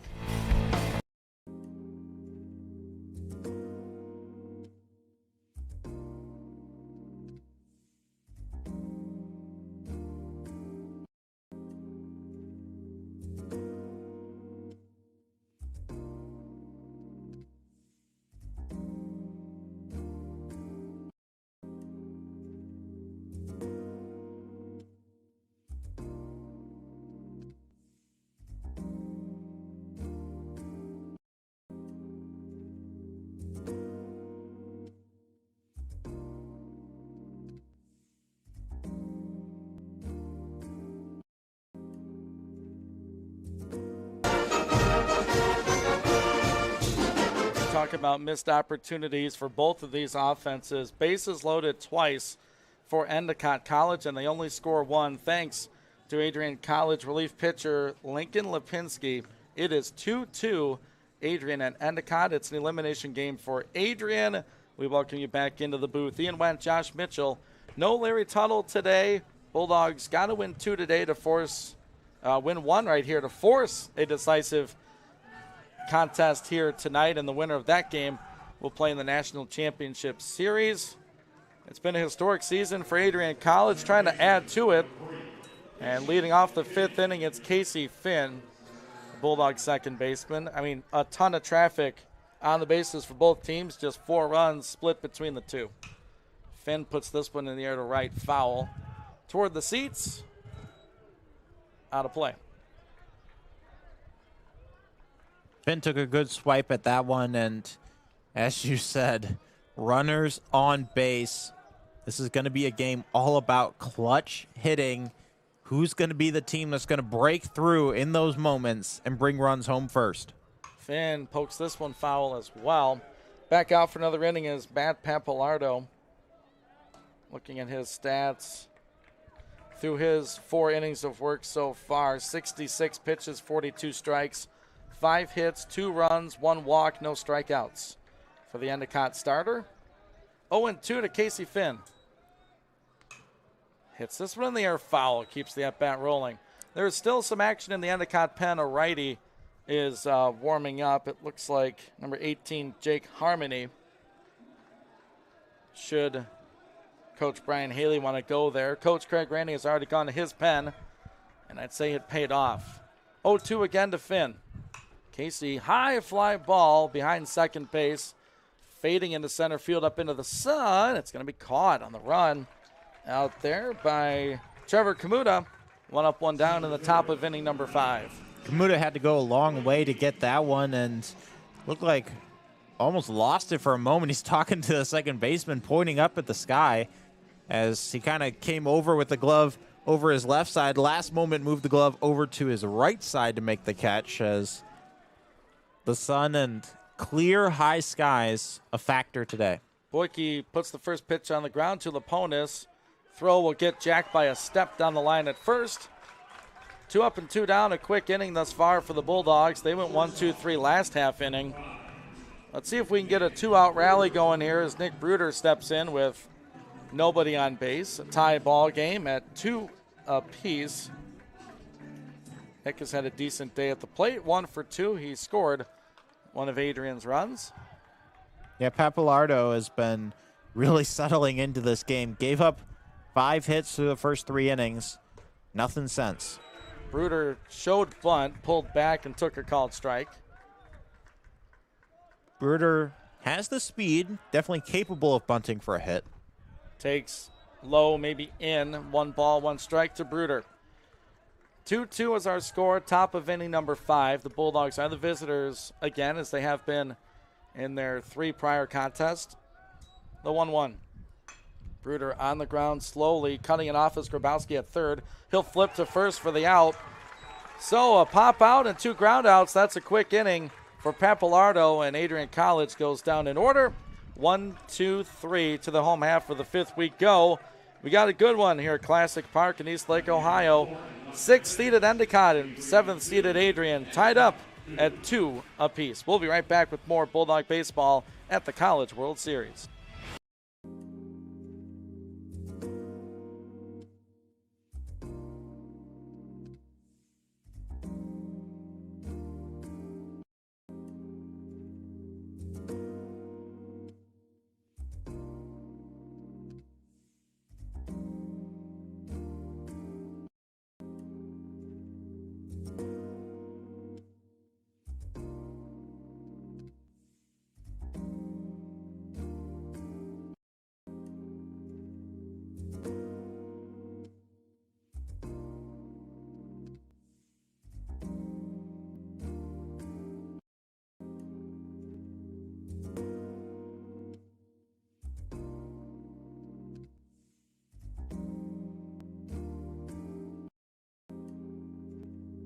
Right back in East Lake, Ohio. Ian Wendt, Josh Mitchell with you on the Adrian College Sports Network. The final pitching line for Bulldog starter Ambrose Horwath. He goes 3 innings, 4 hits, 2 runs. They were both earned. He walked 2 and struck out 1 in his 18 batters faced. Lincoln Lipinski out for inning number 2, his first inning. He came in with the bases loaded and nobody out.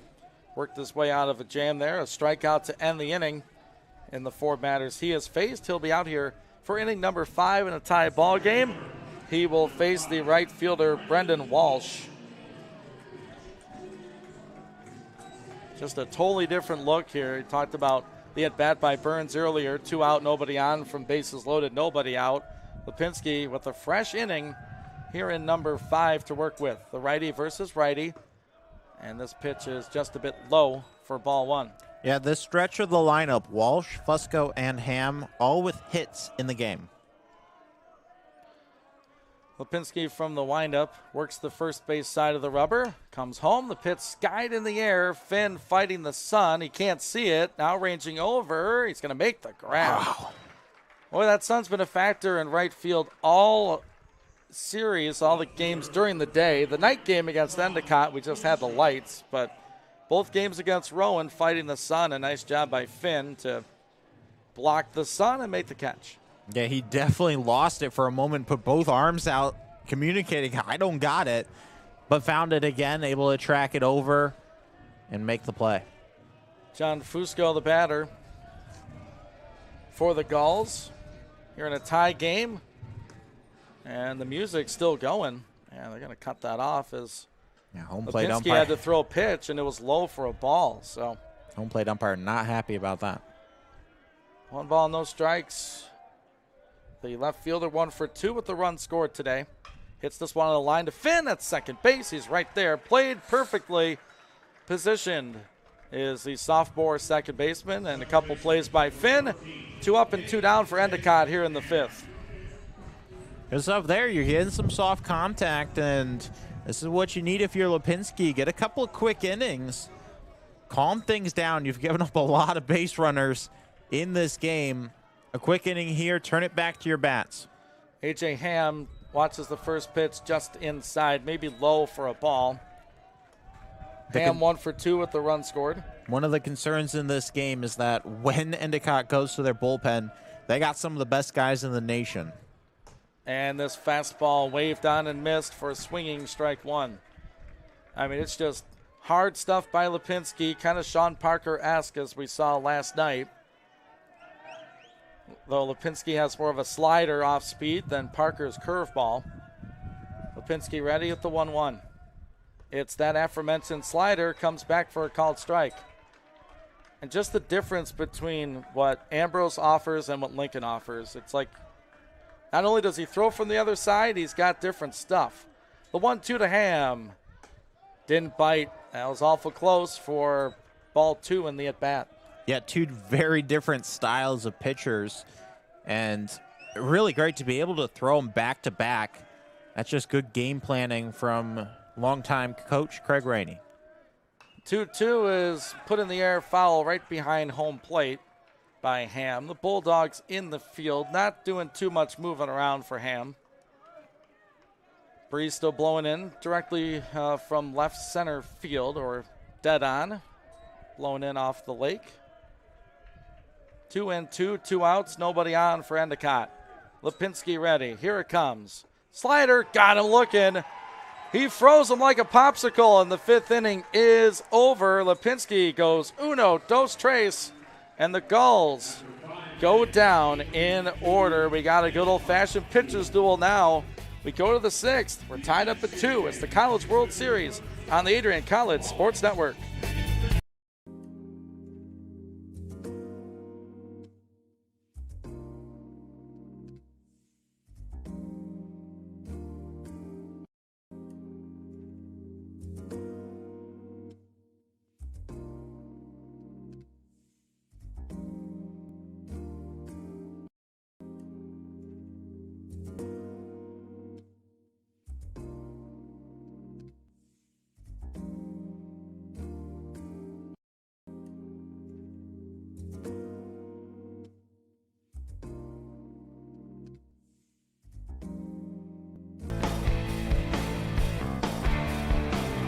Right back here at Classic Park, East Lake, Ohio, the home of the Lake County Captains, the High A affiliate of the Cleveland Guardians of Major League Baseball, the host for the D3 Baseball World Series here in Northeast Ohio. Ian Wendt, Josh Mitchell. We're hoping to get Larry Tuttle back for the National Championship Series, but a tall task ahead of Adrian. They're in the elimination bracket. They're facing Endicott. Got to beat the Gulls twice today to earn the off day tomorrow and play for a national title on Wednesday. And right now, we got a good one. 2-2 the score. A lot of base runners early, but the last inning or so, it's been silent from both teams at the plate. Yeah, both teams have put together a couple of really nice innings from their pitchers who have kind of settled into this game a little bit. Pablo for Endicott, and Lipinski, since he's come in, put the Gulls down almost in order. So now it's a question, can the Bulldog bats come back to life, as they had 5 hits through the first 3, and they have done nothing in the last 2 innings.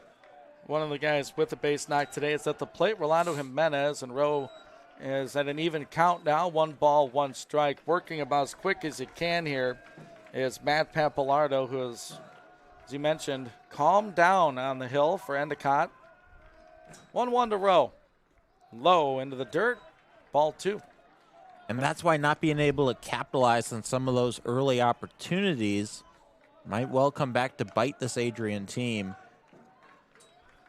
Came into this inning throwing 74 pitches, 49 strikes for the starter for Endicott. 2-1 to the Bulldog third baseman.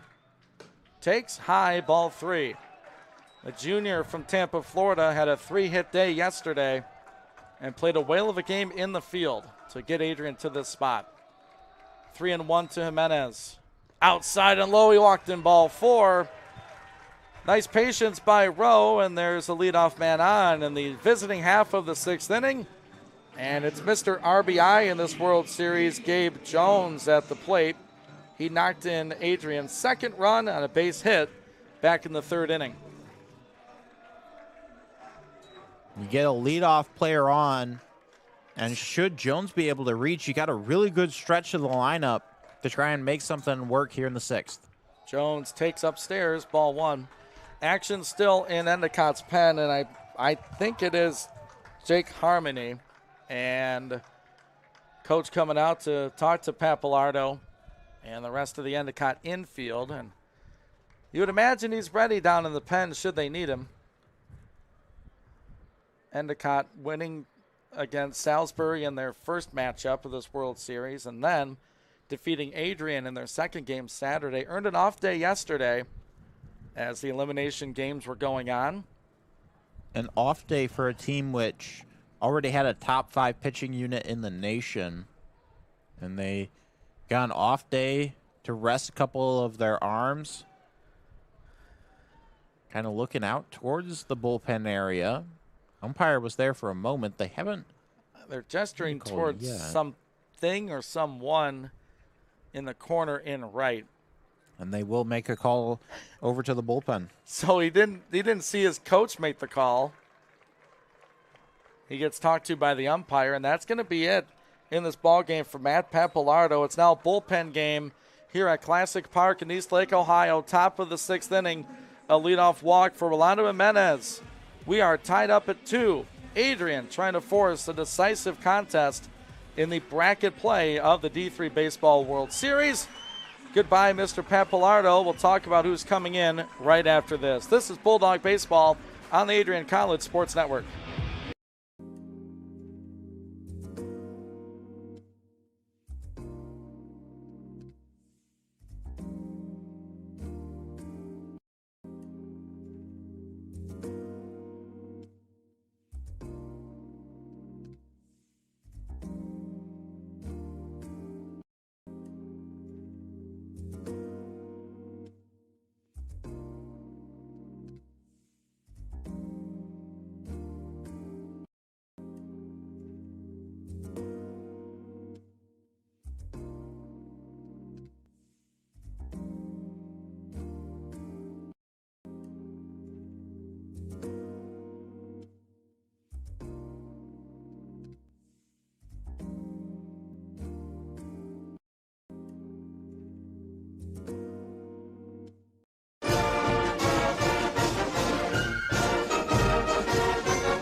Back to Classic Park, Eastlake, Ohio. We are live at the D3 Baseball World Series, the NCAA style. Ian Wendt, Josh Mitchell. No Coach Tuttle today, but we got his microphone plugged in, as you would expect. Hoping to get Coach back for the National Championship Series, but business to take care of for Adrian. They got to beat Endicott College twice today to play for a national championship. Ian Wendt, Josh Mitchell, and a new pitcher in the game for Matt Pappalardo. Who is Coach Brian Haley going with now? It'll be Jack Harmony, the right-handed junior. This will be appearance number 25 on the year. Has been awarded with 2 saves and 47 innings of work. He has 35 strikeouts to just 15 walks, giving up 18 runs over the course of that time. That is a 3.4 ERA. So Pappalardo out of Pelham, New Hampshire. Now they go to Fairfield, Connecticut. Do the Gulls. Endicott in Beverly, Massachusetts. It's time for Gabe Jones to face the new pitcher for Endicott. He's a righty. Rolando Jimenez led off the inning with a walk. The last pitch thrown by Pappalardo. Tie game at 2. Jones inside with that fastball for a ball 1. Plenty of speed by Jimenez at first base.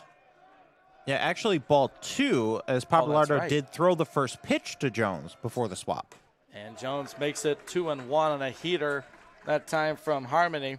He was trying to put that one next to the wall. 2-1 count to Gabe Jones, the Adrian catcher. Outside for ball 3. Favorable count here. Jones is a guy that didn't draw a ton of walks during the season. I take that back. Drew 27. Hits this one on a hop over to short. The throw to first will get 1, but not the double play. A deep one in the hole. Laponis makes the play to get the first out. Jimenez erased. 1 out here in the top of the 6th inning. Jones will stay at first base. That's a nice play by the Endicott shortstop.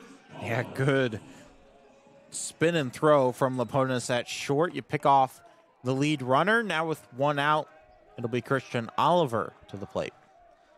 Guy with plenty of power, and if he can time up this fastball as that gets fouled back to the screen, Oliver can put this ball a long way. Yeah, the fastball seems to be the go-to pitch for Harmony, and like you said, if you can time it up, you can put it a long way. Jones the man at first with 1 out. Score tied at 2. Hits this one in the air. It is to relatively shallow left, and the catch will be made by John Fusco for the 2nd out of the inning. So ground out, fielder's choice, and a fly out. And now it's Jackson McGuigan, who has had a nice World Series. 1 hit and 2 at-bats today, the right fielder for the Dogs. Bats .340 on the season. Trying to keep this inning going. Harmony trying to close the door here in the 6th.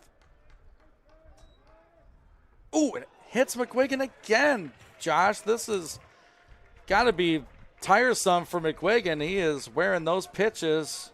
McGuigan has now been hit in 3 of 4 games here at the College World Series, and it's been a thing he's done all year. He leads the team in the category, and he's going to need a minute. Yeah, that one.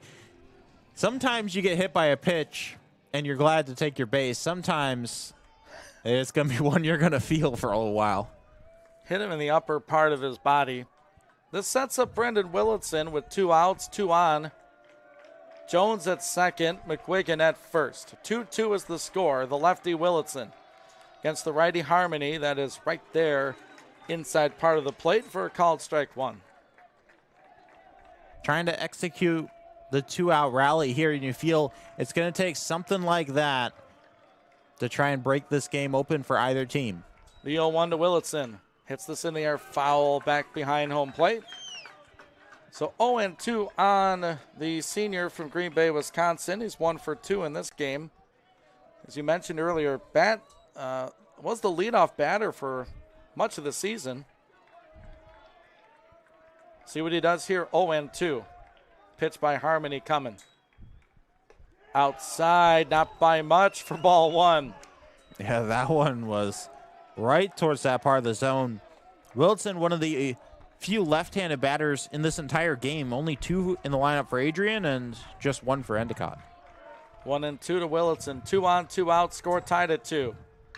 Hits this on the ground, deep into the hole. Nice scoop by A.J. Hamm at second. And the throw to first gets Willitson at first base. Nice defense by the Gulls. A nice pitching by Harmony. We got a tie ball game still. Good old-fashioned pitchers duel. Who's going to play for the national championship? Gulls need 1 win. Bulldogs got to win here and force a decisive game later tonight. We'll be right back. So is Lincoln Lipinski right here on the Adrian College Sports Network.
Both teams into their bullpen, and we're seeing some good stuff out of both. Jack Harmony did a good job out of the pen for Endicott, and Lincoln Lipinski doing his thing for the Bulldogs. He's out there for his 3rd inning of relief work. He'll face James Benestad to open the contest here in the 6th. This pitch on the outside corner for a called first strike.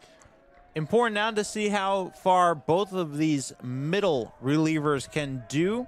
You expect both teams will eventually go to a closer. This slider stays upstairs just a bit, maybe inside for ball 1. But the starters went pitch for pitch, 2-2. Now, what do the relievers do? 1-1 inside off the glove of Jones. 2 balls and 2 strikes to Benestad, who is 0 for 1 in this game, hit by a pitch. One of a few Endicott batters hit by pitches today. 2-1. And it's low, ball 3. No arm currently warming up in the Adrian pen. We saw Cooper Tracy run down there earlier. Lipinski from the windup, the 3-1. Fastball outside corner, called strike 2. Full count. You don't want to let leadoff runners on, and maybe more importantly, you don't want to give up free 90 feet. You've already done it a lot in this game. Payoff pitch from Link. Hit in the air, foul, back out of play toward the parking lot behind the first base side dugout. We'll do the 3-2 pitch once more. Lipinski came into the game with nobody out and bases loaded. Allowed just 1 run. The 3-2 again. Slider. Oh, he missed. Didn't get the call for ball 4, and it's a leadoff walk. We'll have to check that replay in just a little bit, as that thing did not miss by a lot. And a leadoff man on again for Endicott. Another walk for the Gulls. Yeah, man, that one looked good from up here, but we're not the man making the call. So he fouled off the fastball to keep the at-bat going. Trevor Kamuta once more. He puts the bat out to bunt. It's inside for ball 1. And we're going to see some small ball here by Endicott. Probably, as Kamuta got some speed. He is the number 9 hitter. And slider just a bit up by Lipinski on that walk. Finally got to that replay as the snap throw to first. Just to check on the base runner, Benestad. Yeah, trying to move the runner over so that the top of the order can try to bring him home. This pitch is low on the bunt attempt. Pulled the bat back 2-0 on Kamuta. He's had a good game for Endicott in the field. He has an RBI, 1 for 1 for Kamuta. Was hit by a pitch, I believe, as well. 2 balls, no strikes on him, and the fastball over for a called strike. 3 bunt attempts, yet to be able to put it down. You know, that's something Coach Tuttle always harks on, being able to put down the bunt. And looking down the left field line, Cooper Tracy has a baseball, and he's going to start doing some light tossing, I believe. 2-1 is right there for the 2-2 count on the number 9 hitter, Kamuta. The number 8 hitter is on first base with the leadoff walk. Lipinski battling back from a 2-0 to a 2-2. Tie ball game, 2 apiece here in the bottom of the 6th inning. Pitch from Lipinski, fouled off straight back to the protective netting behind home plate. Now with the 2-2 count, you can let the infield drop back a little bit. Jimenez was playing up next to the infield grass. He's drifted back to his normal position. Man at first with nobody out. 2 balls, 2 strikes. Lipinski from the stretch delivers, foul ball back. I tell you, Just Ian, a few feet off to the right of us. I tell you, Ian, that's another one that almost got through one of these windows. Yeah, these open windows, yes. Another pitch coming 2-2, and at the World Series, it's hard to get that final strike really against any lineup. Lipinski trying to do it here. 2 balls, 2 strikes. He comes home with a slider. It's fought off, foul. Right off the fence, protecting the Endicott dugout. 2 balls, 2 strikes. It stays to Trevor Kamuta. 2 guys now warming up in the Bulldog pen.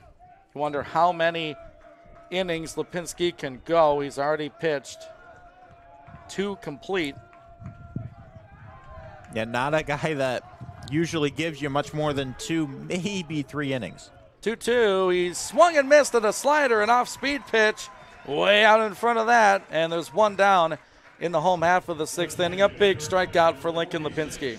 I don't know. As long as he's still throwing sliders like that and getting the swing and miss, he might stay out there for a little while. The problem is the more often that he throws that pitch and these batters are able to see it, the more opportunities they'll have to get a read on it and put it in the outfield. 1 out now in the home half of the 6th inning. The first pitch to Adam Reagan is over for a called strike. There's 2 righties throwing in the Adrian pen. So they're getting ready to go just in case. 0-1 to Reagan. Hit in the air to deep second base. Coming in, though, is McGuigan in right field will make the catch. And a quick throw to first will not get the double play, but McGuigan's been everywhere in right field for Adrian College this weekend. The speedster comes in and makes the easy catch. Had to cover a lot of ground. That one was popped up pretty high. Originally it looked like it was going to be Finns drifting back from second base, but the wind continues to blow in from left center field. Kept pushing that one a little bit further, and it ended up McGuigan being the one to track it down. Quick check at first base. Both these teams with 2 outs and a man at first don't see a lot of value in being there. They'd rather try to take a base. TJ Laponis is the batter, the shortstop for Endicott.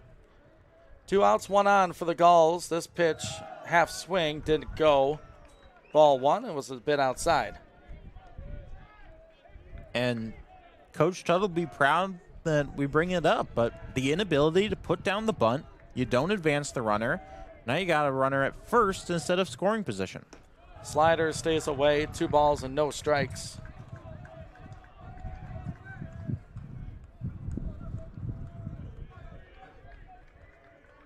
Two-0 count, 2 outs, and a man at first base. We're tied at 2, bottom of inning number 6. The offering is hit on the ground to Jimenez at third. Will go the short way to second, and Finn dropped the baseball. Jimenez went for the lead runner at second, and it popped in and out of the glove of Casey Finn. That's the first Bulldog error, and the inning will continue for Endicott. A play that you just don't see this infield make. And Coach Rainey's going to step out. Wonder if this is it for Lipinski. Or if Coach will come out and try to calm his infield down after that misplay at second base. Man, that one looked like a routine out. And just in and out of the glove from Casey Finn. No call down to Adrian bullpen. As we said, 2 players warming up down there right now. Couple of pumps to the chest for Casey Finn, try to pick him back up.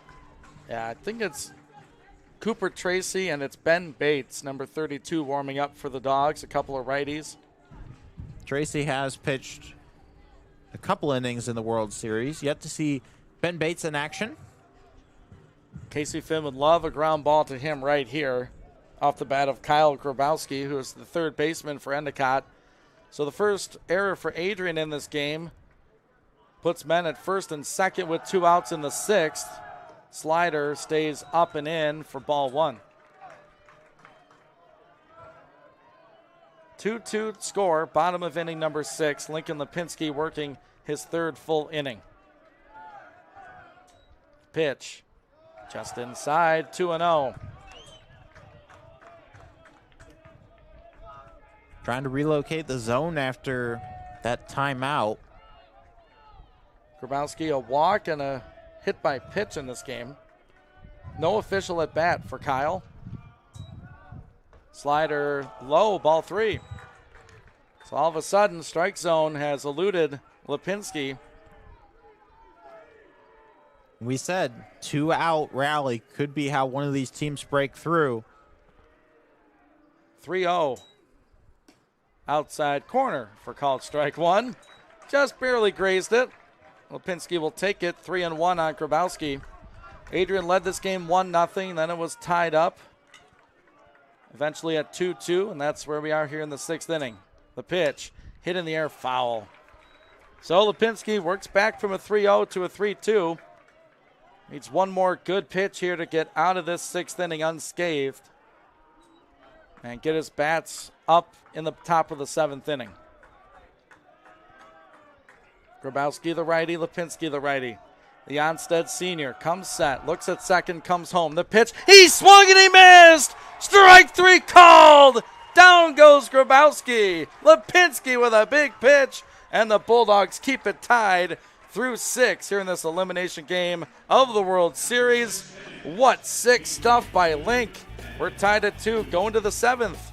This is Bulldog Baseball on the Adrian College Sports Network.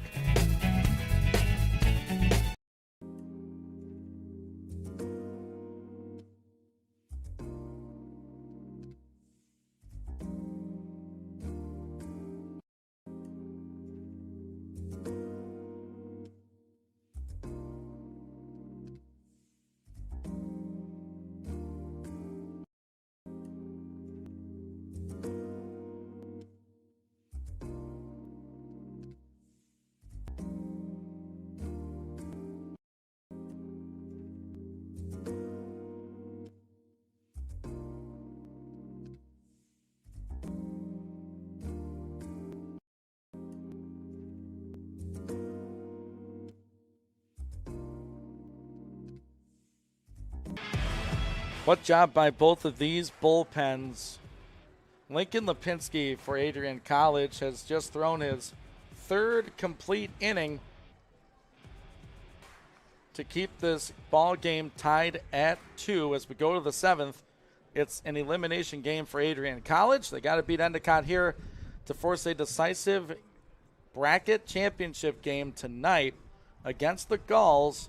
Then the winner of that would play in the National Championship Series. Endicott, if they win here, Bulldog season comes to a close. And we got a game in between this one and what could be the last game of the day, as Denison forces a decisive game against East Texas Baptist, as Denison Bats woke up big time in their win earlier today. So if the Dogs force that final game of the day, it'll be after Denison and East Texas Baptist. But Dogs got to get a win here first. They're going to begin the inning with Jake Burns.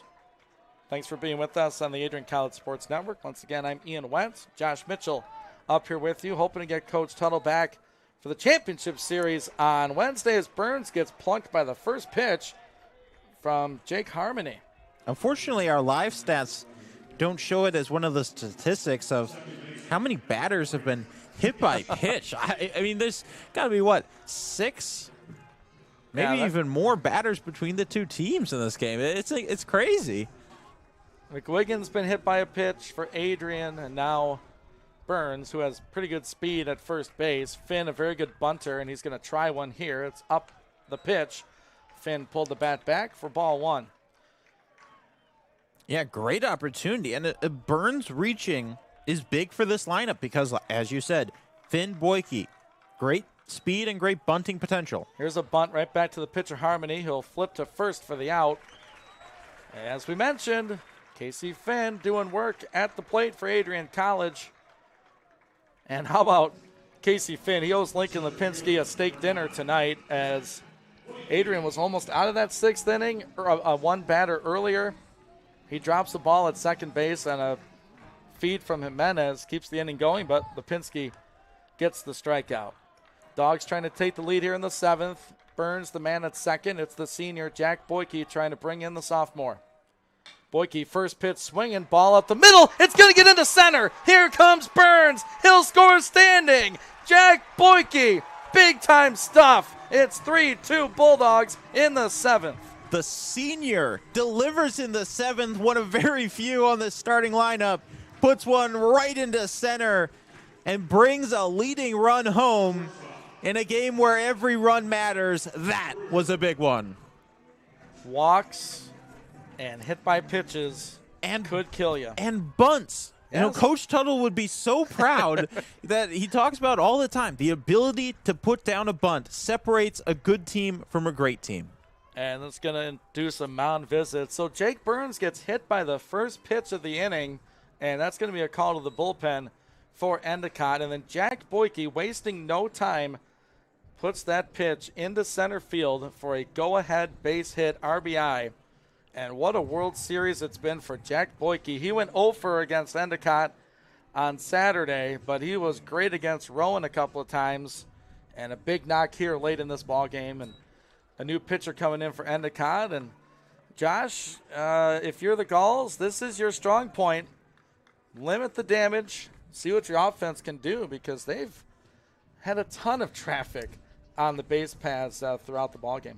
And they are going to turn it over to the senior, one of the very best in the land at closing out games. He's been awarded 6 saves in 16, now 17 appearances. It's the senior Ken Bradshaw. The lefty has pitched 21 1/3 innings with 29 strikeouts, only the 10 walks. Yeah, that is an average north of 12 strikeouts every 9 innings. This guy is good as they come at closing out a ball game. He'll face the top of the Bulldog lineup when we return. Jack Boyke, an RBI base hit, scoring Jake Burns. It's 3-2 Bulldogs, 1 out in the top of the 7th. We'll be back with more Bulldog baseball at the College World Series.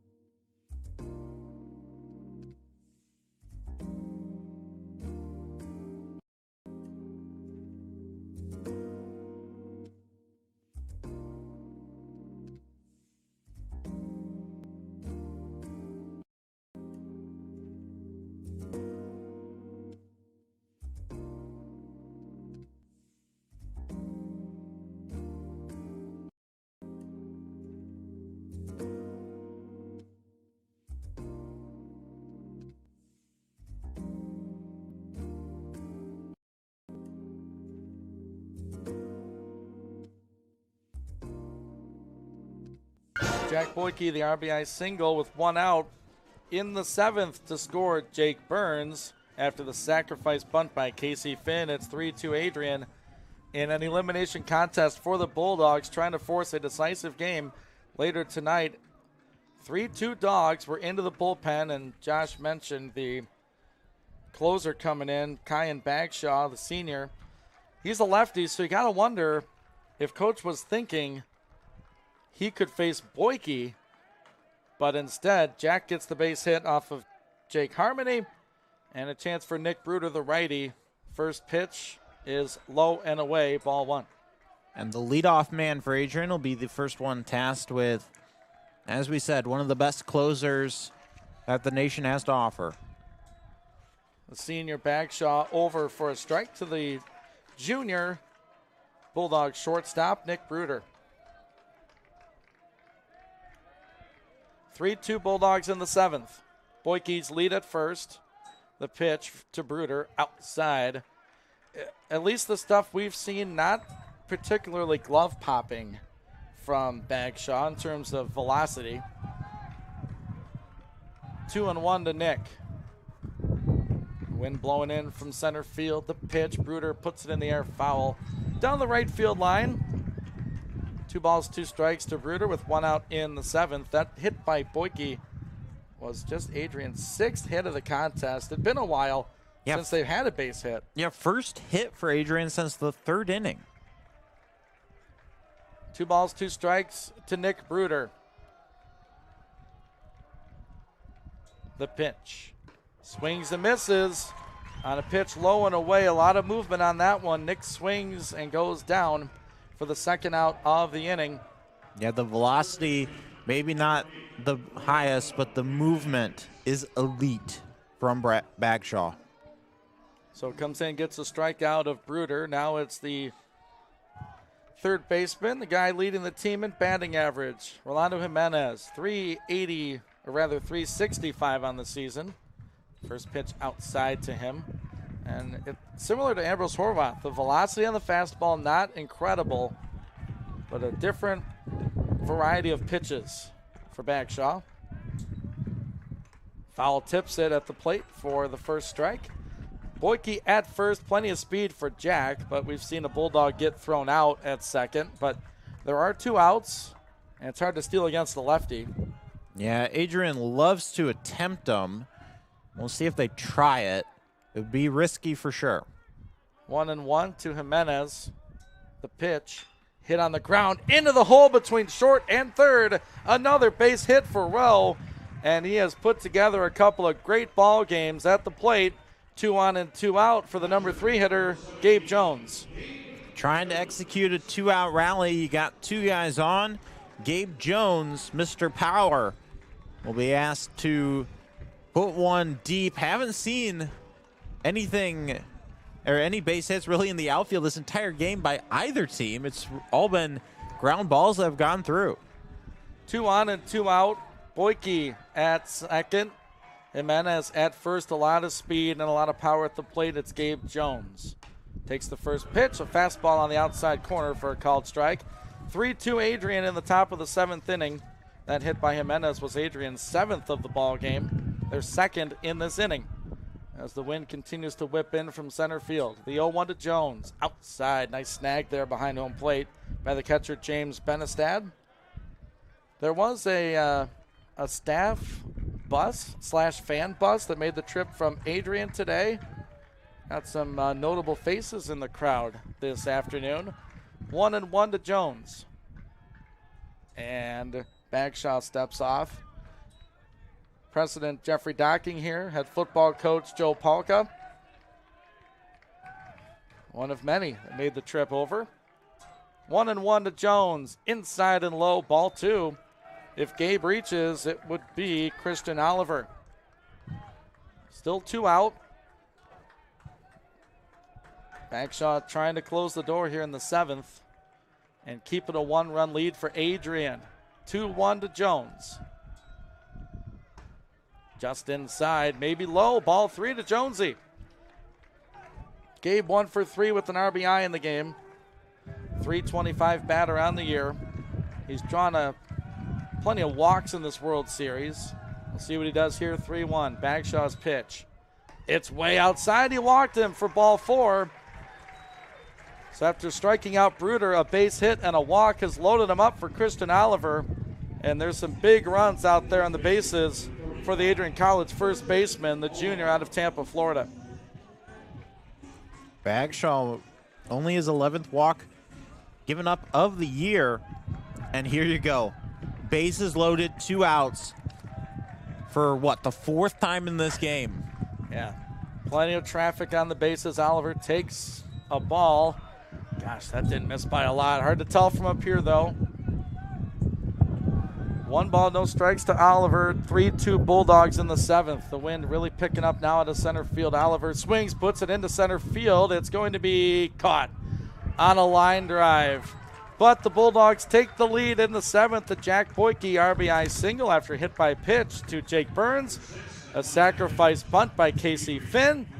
The RBI single by Jack Boyke. It's 3-2 Bulldogs. We're through 6.5 innings here at Classic Park. We'll keep it right here. Get you some Take Me Out to the Ball Game.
And we welcome you out to Classic Park, East Lake, Ohio, home of the Lake County Captains of the Cleveland Guardians, the High A affiliate of the Detroit Tigers division foe. Right now the host site for this D3 NCAA Baseball World Series. Bulldogs trying to force a decisive contest against these Endicott Gulls. Endicott trying to win this ball game and advance to the National Championship Series. Bulldogs up 3-2 in the bottom of the 7th. Endicott the home team. And out there for his 4th inning It is Bulldog reliever and senior Lincoln Lipinski, and there is still action. A couple guys warm in the bullpen. Let's see how far Lincoln can go. First pitch swinging for Cade Bernardo. Skies it into shallow right. McGuigan, a long run into foul territory. He's not going to get there as that wind, Josh, just pushed that baseball into foul ground. Man, that one looked like it was going to end up, what? I thought it'd be in fair territory. Yeah, 4 or 5 feet fair, and it ends up a solid 10, 12 feet foul. Is the wind, again, from left center, it's continued to pick up throughout this game. A definite factor right now. Adrian with 1 in the second, 1 in the third, 1 in the seventh. First offering after the foul ball is in there for a called strike 2 by Lipinski. Coming into this inning, 53 pitches, 32 strikes for Lincoln. Ahead of Bernardo, 0-2. Here it comes. A half swing. He did go. The appeal down to first. He went around. Strike 3 called and 1 away in the seventh for Endicott. A 5th strikeout on the game for Lipinski. An Adrian pitching staff not known for striking out a lot of guys, but Lipinski, he's one of the few with that kind of movement, that kind of power from the mound, and he's been doing just that. Brendan Walsh 1 for 3 in this game. Bats just over 300 on the season.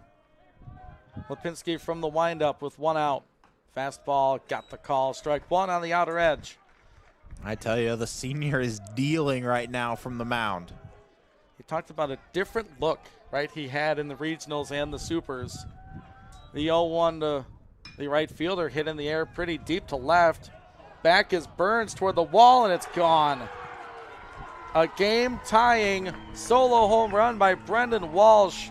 That's what he's been doing all season, the 14th of the campaign. And once again, a brand new ball game. It's 3-3 here in the seventh.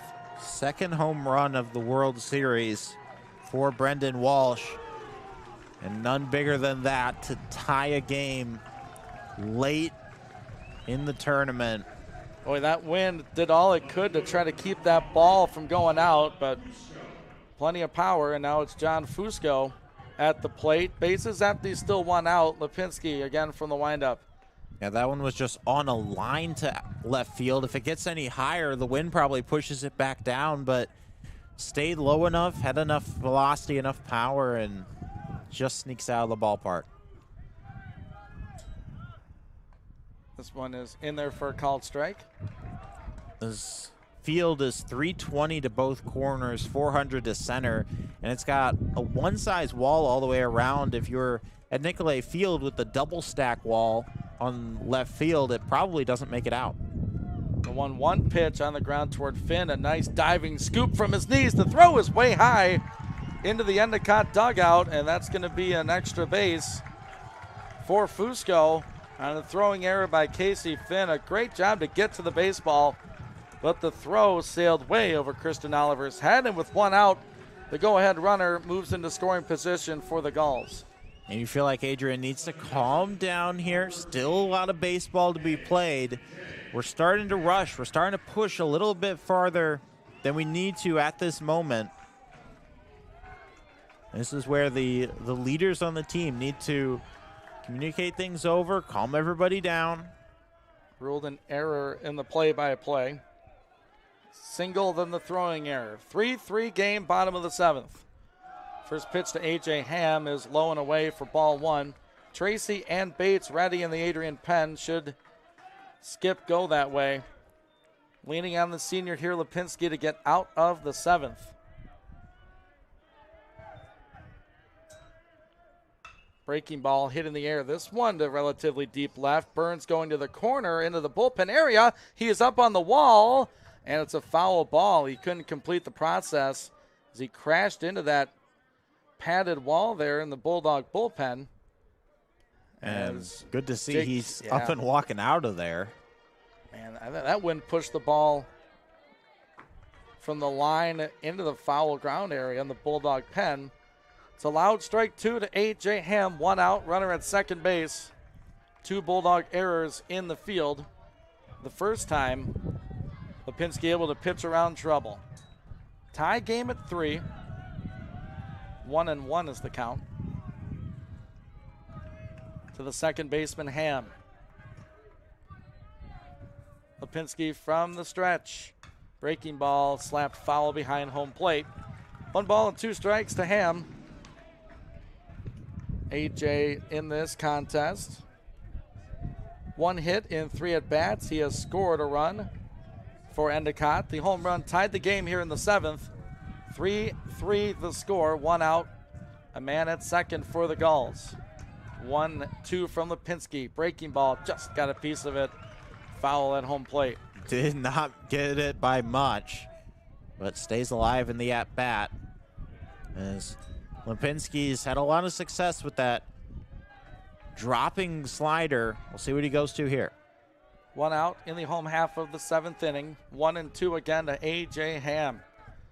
The pitch, fastball. It was low, but he swung at it. Jones throws to first to complete the strikeout, and that's a big punch out by Lipinski. Another K for the senior from Onstead. His 6th strikeout in this ball game. 2 out, man on second base. That is a big one because now you get rid of any sacrifice into the outfield that would have advanced a runner, and you leave him at second base. Now you've got to try and deal with Benestad, who is 0 for 1 with a walk and one of the hit by pitches in this game. Swing and a foul tip into the glove of catcher Gabe Jones for strike 1. Adrian 3, Endicott 3. 2 outs in the bottom of the 7th. The Gulls, the leadoff runner at second base. Benestad at the plate, the righty versus Lipinski, the righty. That's a fastball at the knees for called strike 2. That was a good pitch right at the knees. Have it kind of drop in. Lipinski trying to finish his 4th inning of relief. Giving up just the 1 earned run. 0-2 to Benestad. Breaking ball off the end of the bat. Foul out of play. There will be a game after this. Denison and East Texas Baptist. If the Bulldogs win here today, they'll play a 2nd game against Endicott later tonight. Should the Gulls win, our season will be over. The 0-2 again to Benestad. Fastball up, he didn't swing. Ball 1. Lipinski steps off the mound, adjusts his hat, takes his glove off. Still 2 arms ready whenever Skip makes that call. 1-2 again to Benestad. Slider, just a piece of that one. I feel like the Endicott players are getting closer and closer to sizing up Lipinski and really starting to tee off. You've already seen 1 homer in this inning, so you wonder if Lipinski, this might be his last out. 1 ball, 2 strikes to Benestad. Man at second with 2 gone. Here it is. Slider, he swung, and a foul ball is the call. Just a piece of that pitch. It was pretty low, but Benestad fighting to stay alive at home plate. Umpire made the call right away. Another swing where just gets enough of it. You don't actually hear the contact, which so often indicates that it was fouled. All right, pitch communicated in. Lipinski from the first base side of the rubber. He comes set, chest high, comes home. It's a pitch off the inside of the bat, foul out of play.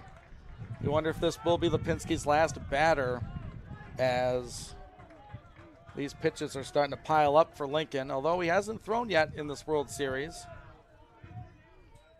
But at the same time, you cannot leave a pitcher out too long in a game like this. Another 1-2 to Benestad. Here we go. It's a slider on the ground. Bruder ranging to his left, scoops it up, throw across the diamond. He got him. Good throw by Bruder. Big pitch by Lipinski, but the Endicott Gulls have tied this game on the solo home run by Brendan Walsh.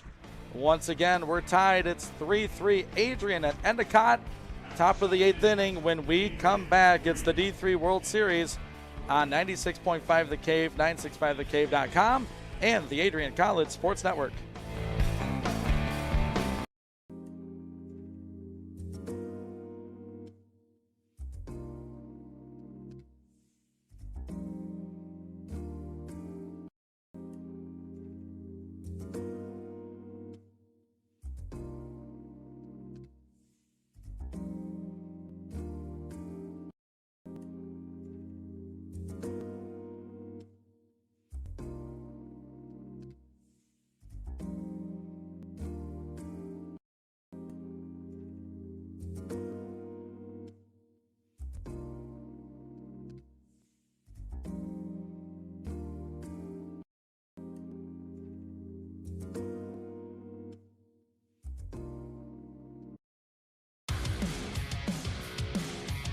Back at Classic Park, Eastlake, Ohio. Ian Went, Josh Mitchell.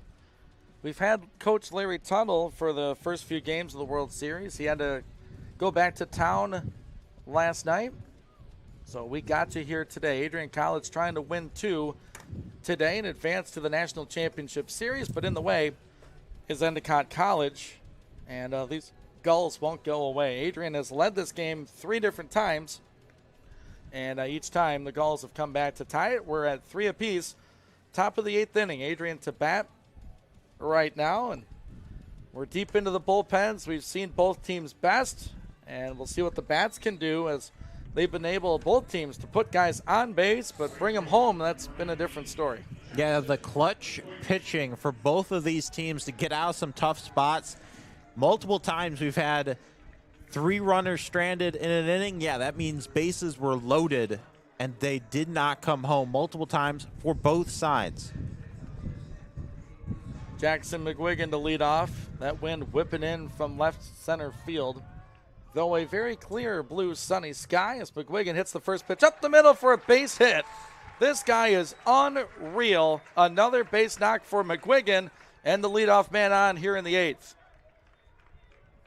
Leadoff man on, as you'll get in the middle of this lineup. Whittleson up next, and in the 8th inning, every run scored now might as well count as 2. I mean, Coach Klotz bringing the signals down to Willitson, and I think he could say bunt, and everyone would believe him. But we'll see what Willitson does here. He's a lefty against the lefty.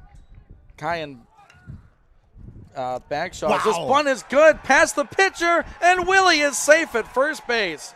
The speed from the senior from Wisconsin, and the first 2 are on here in the 8th inning.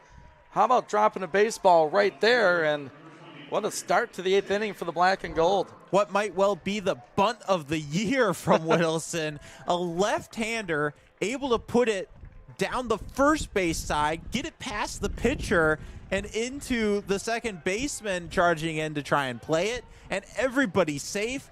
2 runners on, no outs, and Skip is stepping way off, screaming over to the umpire, trying to get time. Offensive timeout for the Bulldogs as Jake Burns steps to the plate. This was a guy that, after graduating from Tecumseh, decided to play football at the collegiate level, transferred back home, so to speak, last season to play some Bulldog baseball.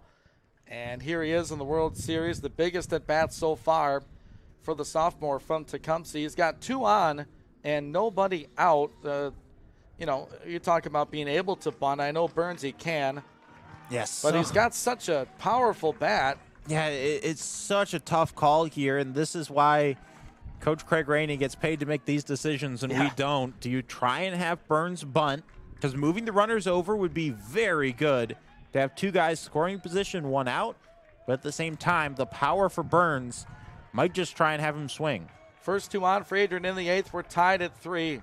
Corners drawn in. They're going to try to throw back to get McGuigan. He's back in safely. They do that rotation where the shortstop sprints to third and the second baseman covers the bag, and the pitcher flips it back. Yeah, both corners playing pretty far in, and they were both charging before that last throwback.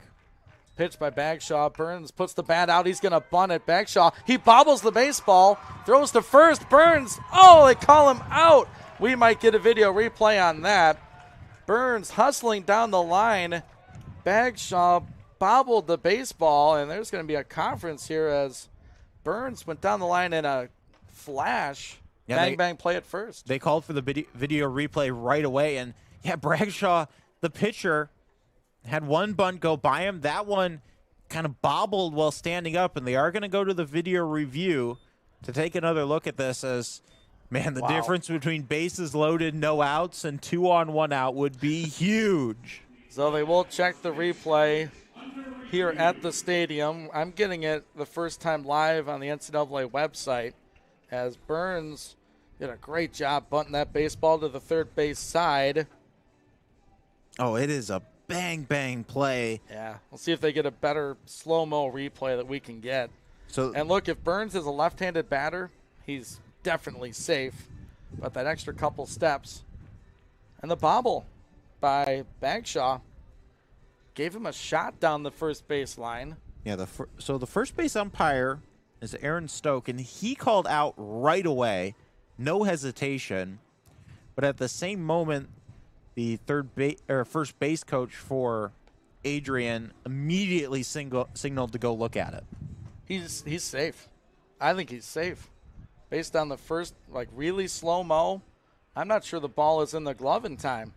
Now, the call on the field was out. Boy. So they'd have to overturn the call. You got that ghost bag down there at first. So Burns running toward the orange bag, right in line with the first base bag, the white base. As you see Burns hustled down the line. The throw by Bagshaw was good. Burns. Oh, it is as bang as it gets. I mean, traditionally they say tie goes to the runner, but the ball has to hit the back of the glove of the first baseman. And they're taking their time looking at this one. A big call, top of the 8th inning. It's either bases loaded, nobody out, or runners at second and third with one out. They are really taking their time as the headsets will come off. They've got their decision. What a big call this is. Well, it was ruled out live, and here's the decision from our crew chief. He is safe. They overturned the call. Those wind sprints in the fall paying off for Jake Burns. It's a bunt single for Adrian College, and they're full of Bulldogs. And how about this at bat for another sophomore, Casey Finn, the Bulldogs second baseman. Talk about a chance to atone for some mistakes in the field. Infield drawn in for the Gulls. Bases full of speedy Bulldogs. Casey Finn, nobody out, bases loaded. We're tied at 3 in the 8th. Bagshaw's pitch. Finn fouls it off at home plate. Oh, biggest at bat of your life, Finn. No pressure, right? Your team tied at 3. Got to win this ball game to force another. And what a chance to make up. Like you said, he's been awarded with 2 errors in the field. Chance for redemption. Casey 0 for 2. He's got a sacrifice bunt today. The 0-1 inside and low. Ball 1. There's some action hurried now in the Endicott bullpen. There's no one throwing right now in the Bulldog pen. Nobody out, bases full of Bulldogs. The go-ahead run at third. The pitch. Finn swings and misses for strike 2. After Finn, it's Jack Boyke and then Nick Bruder, the top of the order. Finn up here with 2 strikes. A sophomore from Indiana trying to make an impact in Ohio. Bagshaw, the 1-2. He comes set.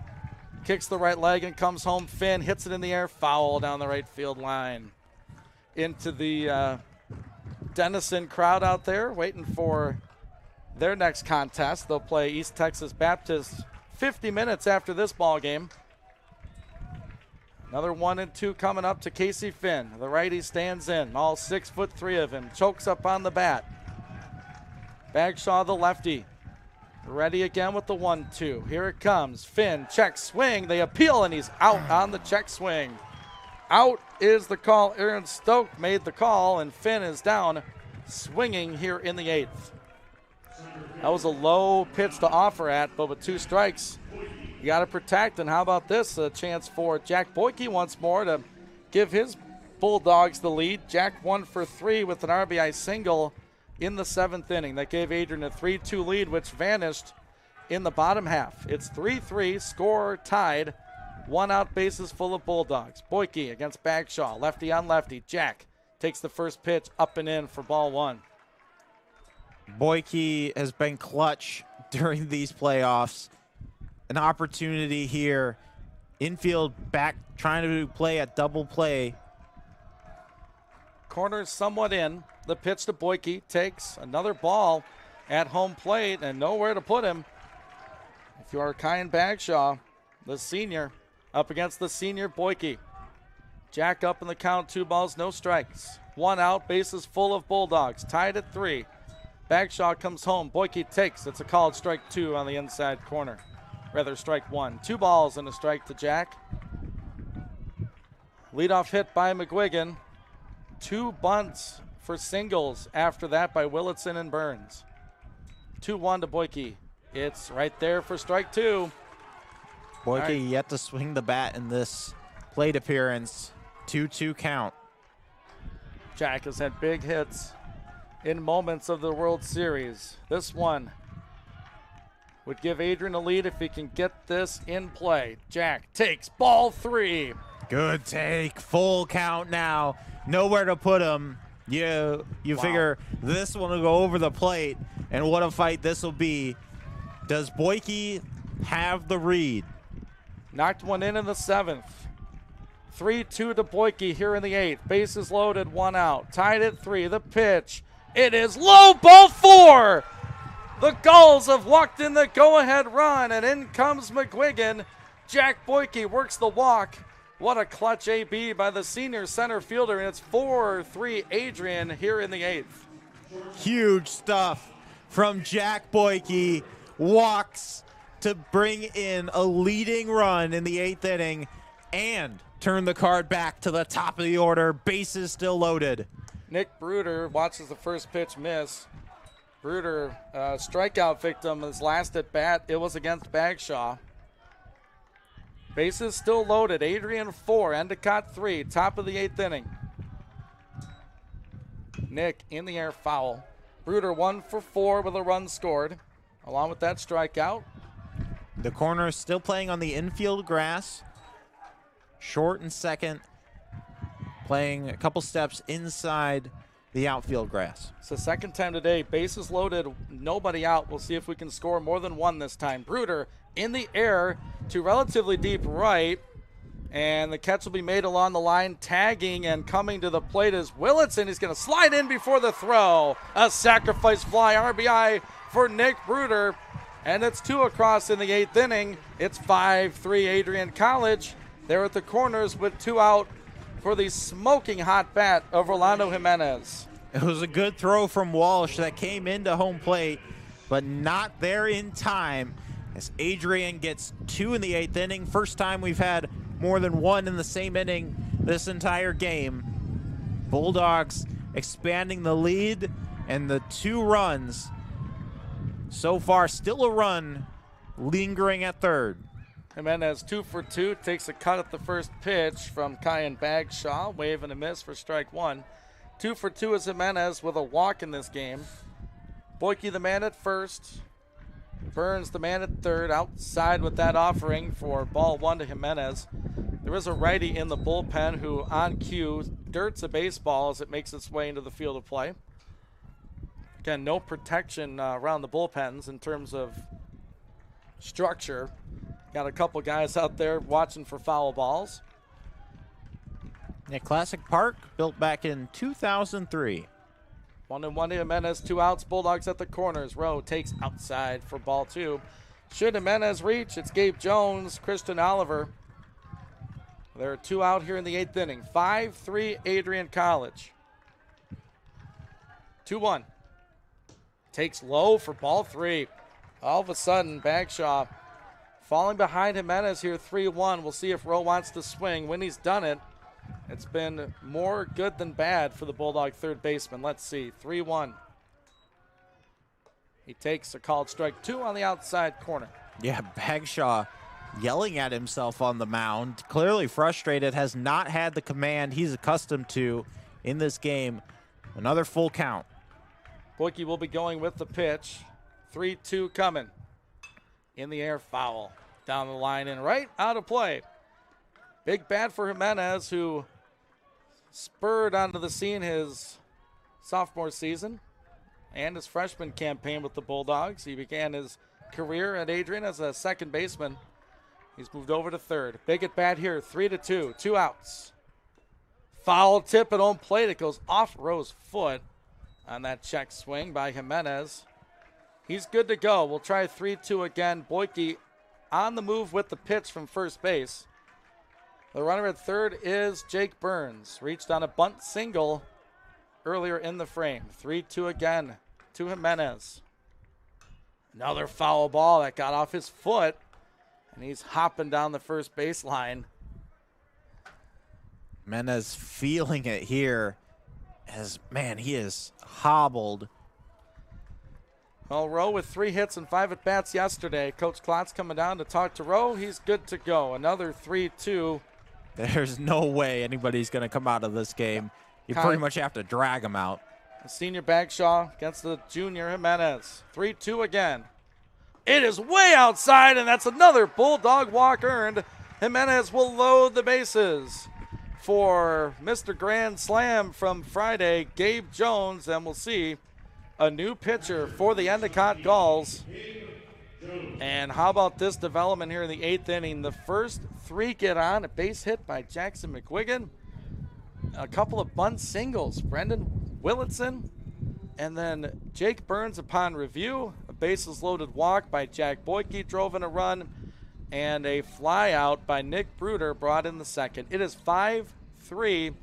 Adrian College in an elimination game for the Bulldogs here at the College World Series, trying to force a decisive game later tonight. It is Adrian 5, Endicott 3. We'll be back with more Bulldog baseball.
Adrian College has struck for 2 in the top of the 8th, looking for more as they lead this ball game 5-3 here at the College World Series. Ian Went, Josh Mitchell, bases full of Bulldogs, a new pitcher. It's Colby Correa, a righty out of the pen for Endicott.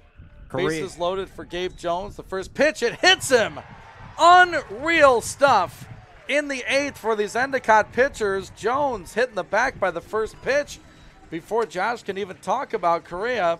In comes Burns, and it's 6-3 Adrian College. In the top of the 8th, still 2 out, bases loaded. That is only the 13th run given up by Correa on the year in 20 appearances, 33 innings, 41 strikeouts. Another high strikeout guy. Yeah, this Endicott pitching staff is really what they're known for. The first pitch to Christian Oliver is a fastball swung on and missed. Still bases loaded for Adrian Boyke at third, Jimenez at second, and Jones now at first. With a 3-run lead, Adrian really trying to put this out of reach now. Hit in the air, foul into the stands. Correa trying to limit the damage as Adrian put the first 3 on base. A base hit and then 2 bunt singles. And 3 runs have come in to score. Quickly 0-2 on Oliver. Correa comes home. It's on the ground to second. Leponis gathers himself across the diamond. It's wide, but making the catch and stepping on first base is Cade Bernardo. And with that, the top of the 8th inning is over. But what a big one it was for Adrian College. They played 3 runs and retake the lead over Endicott, trying to force a decisive bracket championship game. Later tonight, we go to the bottom of the 8th inning. Here comes Lincoln. out for another inning of work. He's thrown 74 pitches. We'll see what he has in store for the Endicott batters. It's 6-3 Bulldogs here at the College Baseball World Series.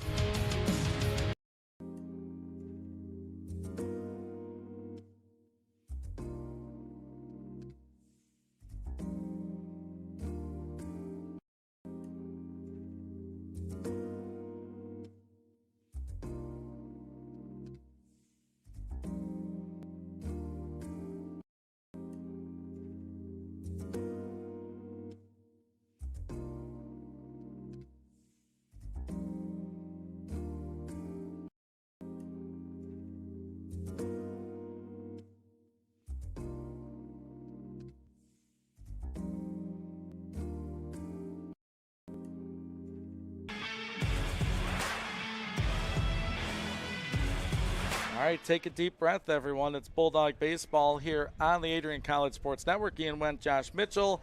Another elimination game for the Bulldogs in the elimination side of the bracket of the D3 Baseball World Series. So, got to beat Endicott here to force a decisive contest later this evening. And it's 6-3 Adrian, a 3-run eighth for the Dogs. Bottom of the eighth inning, Endicott to the plate, and Lincoln Lipinski back out there for inning number 5. I'm not sure if this is his longest outing of the season, but I'd venture to say if it is not, it's pretty darn close. He's about to throw his 75th pitch This in is relief. This is his longest outing. He had one 4-inning outing against Calvin during the MIAA regular season.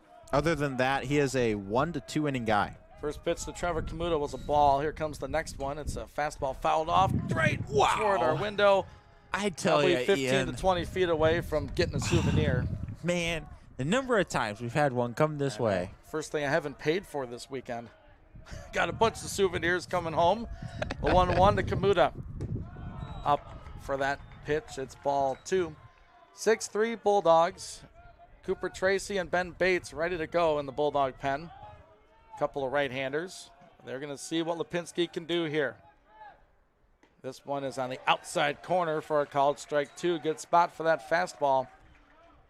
Still got that breeze blowing in from center. I can't remember who said it during a post-game conference earlier. Breaking ball on the ground. Jimenez backhands over to third. Throw across the diamond is a strike to Christian Oliver for the first out of the 8th inning. That's some vintage Rolando Jimenez over at the hot corner.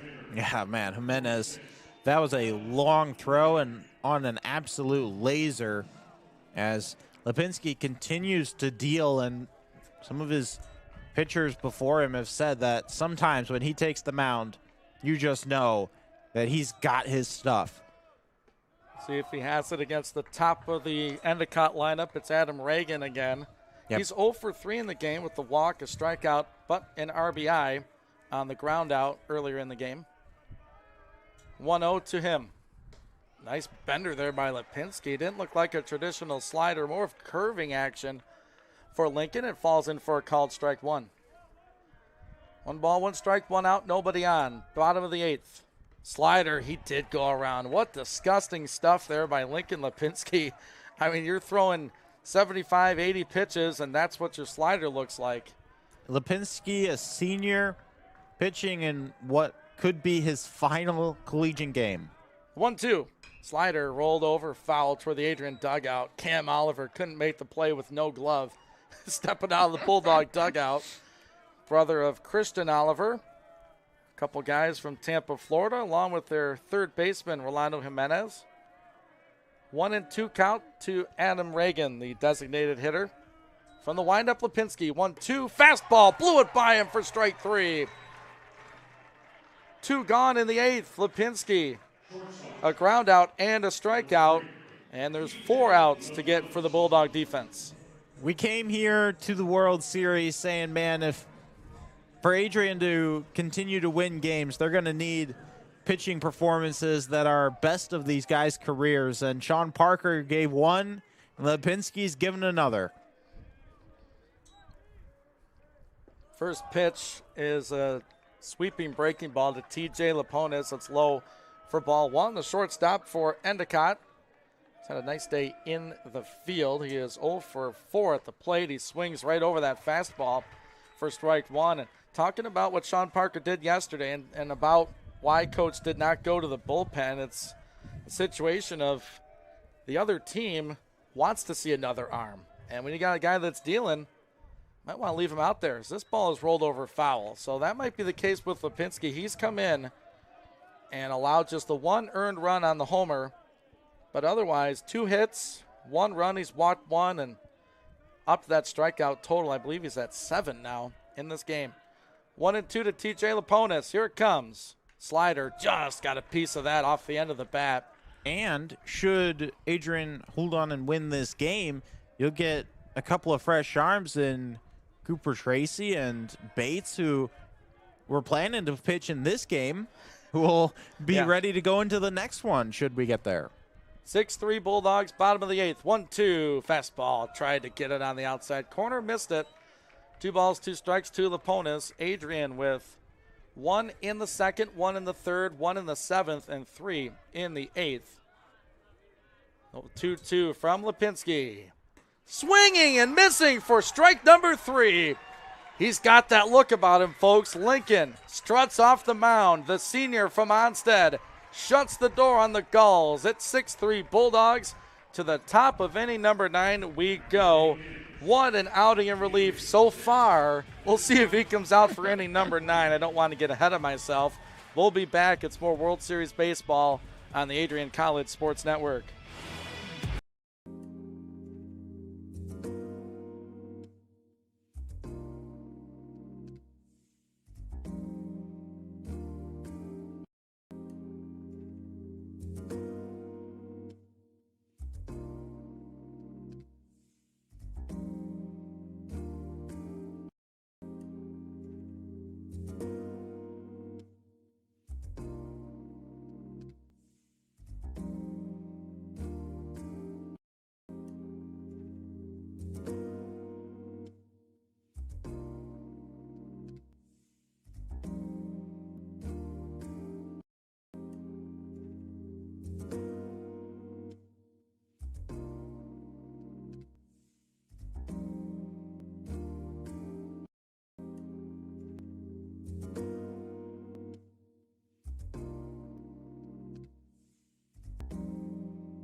Final inning of play here at Classic Park, Eastlake, Ohio, just outside of Cleveland, off the shores of Lake Erie. D3 Baseball NCAA World Series.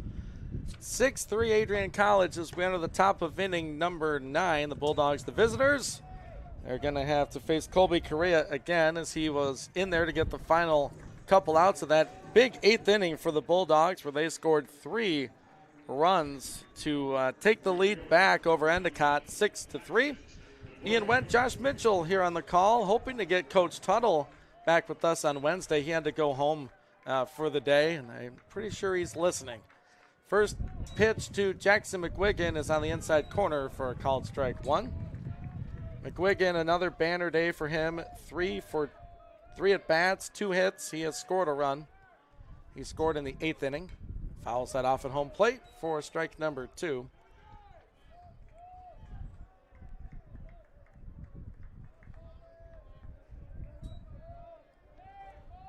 Adrian College with 6 runs on 9 hits. 3 runs on 6 hits for Endicott, as this ball is put out of play foul. 0-2 on McGuigan, the leadoff man for the Dogs in this 9th inning. After him, it's Brendan Willitson and then Jake Burns. These guys got that 8th inning rolling. As this ball's another hard hit one up the middle. Jackson McGuigan put it on repeat. It's another base knock for the Bulldog right fielder. And he's on to lead off the 9th. And another hit for the middle of this lineup, as that is now 3 in the game for McGuigan. Wilson, he's got 2 himself. He's up next.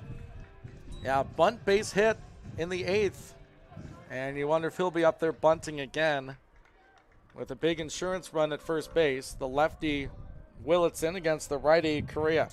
And they'll snap a throw back to first to check on the speedster McGuigan. I mean, this guy maybe overshadowed by this Bulldog pitching, but McGuigan has done it at the plate, getting on base, and in right field all World Series long. In this World Series for Adrian, where most of the guys have been up and down throughout. Willitson pulls the bat back on a bunt attempt. It snaps back over for a called strike one. With no outs, trying to get just an insurance run in the 9th inning. Looking down to the Adrian pen, Edward Bianion's warming up, the lefty. As the lefty Willitson puts him on the ground right to Correa. He forgot the baseball, and Willitson is safe again. He put the glove down like the claw machine at the carnival. He came up empty, and Willitson is safe at first. Willitson safe on multiple sacrifice bunts. I mean, he's not bunting these for hits. That one right back up to the pitcher. Should be a routine pick up and throw over to first for an out. And instead he puts the glove down, comes up, tries to pull the ball out of the glove, and it's not there. I would assume that's an error charged to the Endicott pitcher. Burns at the plate. He thinks about a bunt. He'll pull it back if the pitch is low for ball one. I mean, yeah, he's showing bunt. I mean, you got two guys on when you thought you were going to have a guy on second with an out. So, yeah, if you can move him over and give the bottom of your lineup, which has been clutch all World Series long. Burns puts the bat out, and he bunts it foul back behind home plate. Burns bunted in the 8th inning, called out on a bang-bang play at first. They go to video review and say he was safe. That loaded the bases with nobody out, which spurred the Adrian 3-run 8th inning to take the lead 6-3. 1-1 to the sophomore from Tecumseh. The offering, the pitch is high, ball 2. McGuigan at second, Willitson at first. Top of the 9th, nobody out. Dogs trying to force a decisive bracket championship game tonight.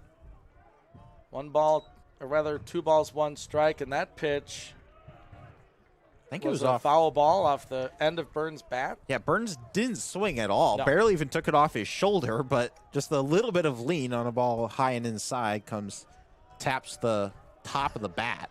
That's a weird strike, too. So Burns up here swinging, 2 balls, 2 strikes. Nobody out, 2 on in the Bulldog half of the 9th, looking for some insurance. Burns fouls it off back to the screen behind home plate. Now with 2 strikes, Burns going to be swinging. A lot of power in the bat. Showed it off yesterday. No hits so far today. Does have an RBI, and he's come around to score twice. 2-2 coming. Outside corner, they called strike 3. Burns goes down looking on a wicked slider. That time from Colby Correa. And the sophomore strikes out the sophomore for the first out here in the top of the 9th inning.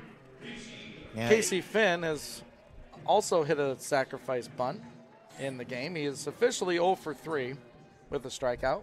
Yeah, everybody on this team for Adrian has the ability to put the bunt down. Burns doesn't do it a lot. Wasn't able to do it that at bat. Swinging and missing for strike 1. He was at the dish with bases loaded. Nobody out last half inning. Unable to score runs. 6-3 Bulldogs, top of the 9th inning. 2 on and 1 out. Correa from the stretch. Finn waves and misses on an off-speed pitch, blowing away. After Finn, it is Jack Boyke. Finn had a nice game yesterday.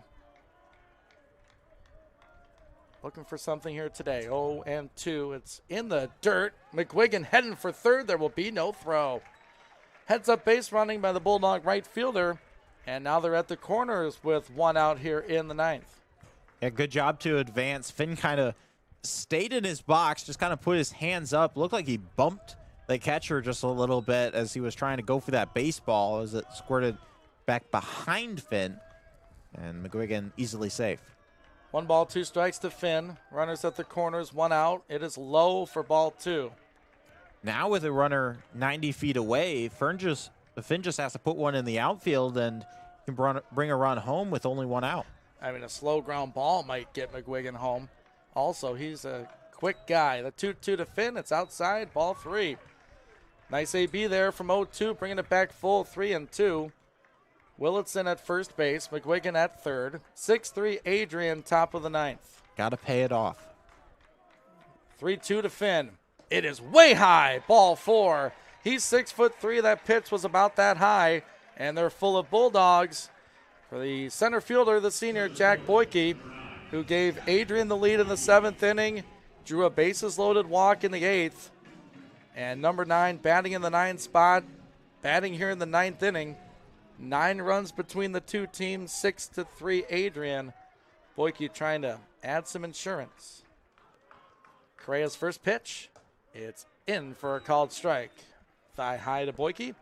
Boyke's been the highlight player all day for this team and got things going. Now another opportunity. Bases loaded. Boyke in the air to shallow center. It's going to fall. Come on in, McGuigan. Over to third is Willitson. Finn to second. It's another RBI for Jack Boyke. That's 3 in the game in back-to-back-to-back innings. It is 7-3 Bulldogs, and we like to party here at Classic Park. That's the song that's playing when runs get scored, and that's another big hit, Josh, with the bases loaded. Clutch hitting is what it's been about for both these teams. That's what it was about early. Neither team seemed to be able to capitalize. Things really slowed down in the middle 3 innings. Both teams barely got any runners on. Then these last 3 innings, Adrian bats woke up, got runners on, and got the clutch hits that have brought runners home as you now lead this game by 4 with the top of the order coming up. There's nobody in the bullpen for Endicott. They're going to ride this one out. Take their chances in the 9th at the plate. And should the score hold, have their guys to go later today. First pitch coming to Nick Bruder, bases loaded and 1 out. Nick swings and a ball right up the middle. Oh, what a dive at short. Flip to second, he dropped the baseball. Boyke's safe, everyone's safe. It's another run in for the Bulldogs. What a sliding effort, though. TJ Laponis flipped the ball out of his glove, and the second baseman, A.J. Ham, coughed it up, and it's another run here in the 9th. Yeah, had it for a moment, but tried to make a quick transfer over before he secured the first out. Wasn't sure he'd have even had any chance of getting Bruder at first anyway with the speed. Now you still have bases loaded, and who else but Jimenez up next. Rowe takes a called strike on the low part of the outside corner. Jimenez 2 for 2 with 2 walks as well. He's been on base 4 times in this ball game. Certainly contender for Planet Fitness of Adrian, player of the game. Rowe in the air, foul out of play.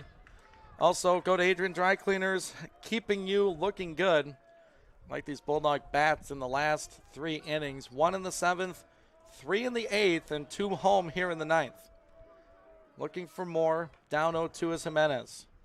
Doesn't offer a pitch low in the dirt. Ball 1. And looking down the Adrian pen, Banyard's not warming up anymore, so I wonder if he's ready to go if called upon. Also, a couple righties have been ready too, or if it's Lincoln's 9th. 8-3 Adrian. Jimenez shoots that one foul into the people down the right field line. Yeah, I would expect that with a 4-run lead, they're going to let Lipinski try to close this game out, save your arms for another game. Jimenez golfs at it for a swinging strike 3. He is human. He's been retired for the first time in this game. And we'll move the lineup through. Gabe Jones at the plate with 2 outs and the bases full. He came in his last at bat with 2 outs and the bases loaded, and he got hit by the first pitch thrown by Colby Correa. So another chance here for Jones. You know that's got to be in Correa's mind here. I'd expect something well off the plate. Jones will take one right there for a called strike. Jones in the game, 1 for 3, 2 RBIs, a walk to his credit. Bases full of Bulldogs. Adrian up 8-3. Outside for ball one. I'd have to go look through the play-by-play, but I don't know if Adrian has more than maybe 1-2 extra base hits this entire game for having scored 8 runs and 11 That's a great hits. thought. I don't know that we've had a double. That's a good thought, Josh. You know, I'm gonna look Maybe you can through do it some right quick now. research. Yeah. 1-2 to Jones. And Jones flies this foul out of play. It goes. Fills the count. 2-2. Evens it. Yeah, got the word from SID Mike Prang. No extra base hits today for Adrian. I mean, that is amazing. 11 singles.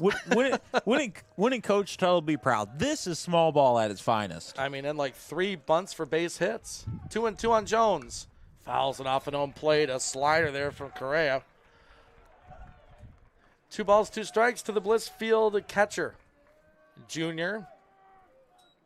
The bases loaded and 2 outs, trying to add some more. 8-3 Dogs here in the 9th. Here it comes. In the air, fouled on the right field line. Toward some Denison fans who are ready to take on East Texas Baptist in their bracket winner-take-all game. Adrian trying to force one here against Endicott. 2 balls, 2 strikes to Jones. Fouls it off at home plate. Keep it going. 2 balls, 2 strikes. Yeah, the Denison Big Red team in their red shirts gathered together out by the right field grass, watching this game and hoping they'll have the opportunity to play one of these 2 teams. 2 balls, 2 strikes again to Gabe Jones. Jonesy fouls it off down the right field line. Using up a lot of pitches here from Correa. Trying to get out of this inning. Just down 5. The Bulldogs have scored 6 runs in the last 3 innings. 2 balls, 2 strikes to Jones. In the air, foul ground, right field side. It's going to skirt out of play, up into the people. Another souvenir issued by Jones. Bases still loaded. Finn at third, Boyke at second, Bruder at first. 2 outs. 8-3 Adrian, top of inning number 9. Correa comes set, and he's going to throw wide to first base, and it's over the first baseman's head. In comes Finn, and around third, here comes Boyke with speed. The throw to the plate is wide. He's safe. Another mistake by the Gulls, and the Bulldogs make him pay. 2 come in to score, and it's a 4 spot here in the 9th. What a job over at first by Bruder. He drifts back well on the bag, kind of saw the play coming the whole way. He drifts back, and the throw just goes over his head, and he ends up all the way around on third. Aggressive base running from Adrian as another instance of the deep foul territory at Classic Park. Alan Jones swings through that 2-2 offering for the final out of the 9th. But what an inning it was for Adrian College. They put a 4 spot up in the final offensive frame of the 9th. It is 10-3 Adrian College trying to close out the Gulls, give them their first loss and force a winner-take-all bracket championship game tonight. And as expected, here comes the senior from Onstead, Lincoln Lipinski, out from the dugout. We'll see if he can finish the Gulls here this afternoon. 10-3 Adrian. This is the D3 Baseball World Series.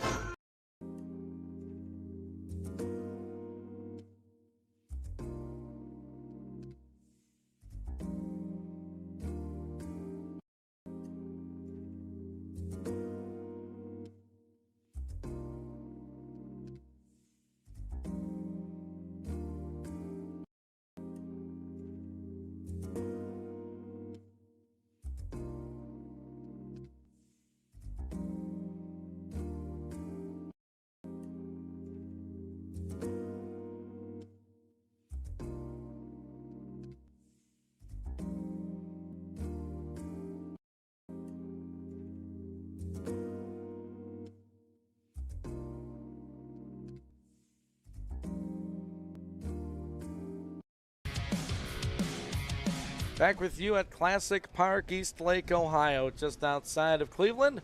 Ian Wendt, Josh Mitchell, the D3 Baseball World Series. 8 teams divided into 2 brackets. They do a double elimination tournament on both sides to determine the national championship matchup. There are 4 teams left. Denison, the 1 seed. East Texas Baptist, the 8th seed. The 6th seed, Endicott Gulls, and your Adrian College Bulldogs, the 7th seed. And Adrian looking to force a decisive nightcap contest. And the winner would play for the National Championship Series. Lincoln Lipinski out again against Kyle Grabowski. It's a quick 2-0 count. So Lipinski still out there. This will be inning number 6 for him. His 92nd pitch he just threw. 62 have been strikes. Here's the 2-0. Fastball there for strike 1. Now, I tell you. I know. It's great stuff by Lincoln. And now I got the 7-run lead. You can afford to keep Lipinski out there in this situation, especially if he's throwing pitches like that. Fastball for strike 2 to Grabowski. Yeah, you can, because you need arms for tonight. Yeah, that's exactly the thing. And you thought that Coach Rainey said. Here's a ball golfed into left. That's going to be trouble. It's going to be a leadoff base knock. If not 2, Grabowski on his horse, he'll get in there with a leadoff double. So a nice piece of hitting there by the third baseman for the Gulls, the leadoff man on in the 9th inning. But yeah, Coach Rainey said this will be a game of pitching chaos. And I tell you, it has not been that. He's put Lipinski out there, and he has given you the outing of his life as Coach Rainey will step out and he looks to the bullpen. Definitely thinking about it. You could bring another arm in if you wanted to be safe. Yeah, here he comes. He's been warming up for a couple innings. Looks like Cooper Tracy will make another appearance. And a much-earned standing ovation from the Adrian College faithful here in East Lake as they usher out senior Lincoln Lipinski. 5 innings of 3-hit baseball. 1 earned run allowed. He walked 1 and struck out 8 Endicott batters. He'll leave with 1 on and nobody out. His team up 10-3. Top of the 9th inning. We'll be right back with more Bulldog baseball on the Adrian College Sports Network.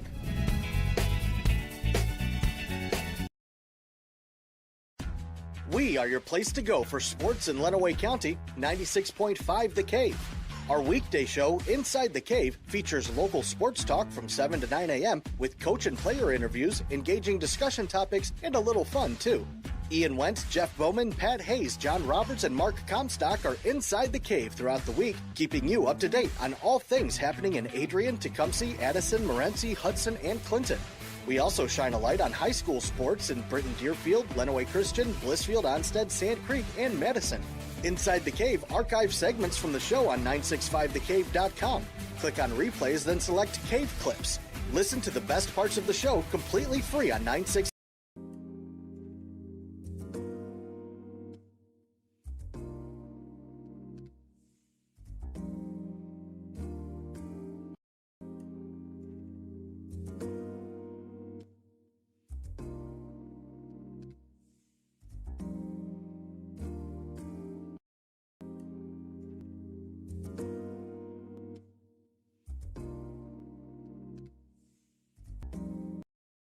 Welcome back out to Classic Park, East Lake, Ohio. Ian Wendt, Josh Mitchell at the D3 Baseball World Series. And for the second time in this World Series, we'll see the freshman reliever Cooper Tracy as he replaces the senior Lincoln Lipinski, who threw 5 innings of 3-hit baseball, 8 strikeouts, 1 walk and 1 earned run. Tracy into the ball game, bottom of the 9th, nobody out.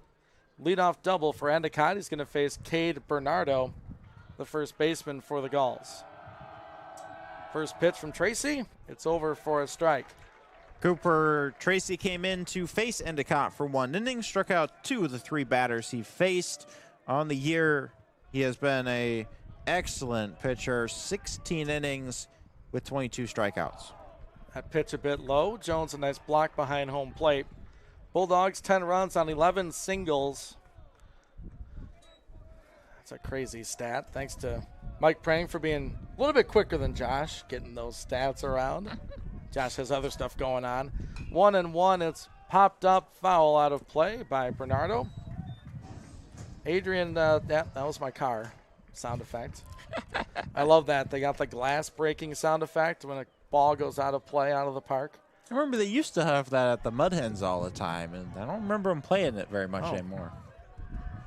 1 ball, 2 strikes to Bernardo. Tracy from the stretch. Fastball hit in the air, foul. That is close to a car as well. So a man at second base, the leadoff double by Kyle Grabowski. Just the third hit allowed by Lincoln Lipinski. Tracy for the 1-2 count to Bernardo. Breaking ball on the ground up the middle. It's a hopper for Bruder, and it skips through his legs. And it's going to be another base runner for the Gulls. Bruder had to go quite a ways to his left, but he got around the baseball and just couldn't make that transfer from glove to hand. And there's 2 on with nobody out. Yeah, that was a excellent job from Bruder to range over and get in front of it, but like you said, not able to control it. Now you got to face Brendan Walsh, the only player in the tournament with 2 home runs. Had one earlier in this game. Got a timeout at home plate. Walsh, the lone run allowed by Lincoln Lipinski, was the solo home run in the 7th that tied the game at 3. It was an impressive one, too, on a line to left field into the teeth of this wind. Nobody out. Gulls at first and third. Bulldogs play double play depth up the middle. Tracy fires a fastball for a called strike 1. It's nice that Tracy got some action the other day. You want to get, in a game that was out of reach, guys some experience in the World Series, a big spot. 0-1 to Walsh.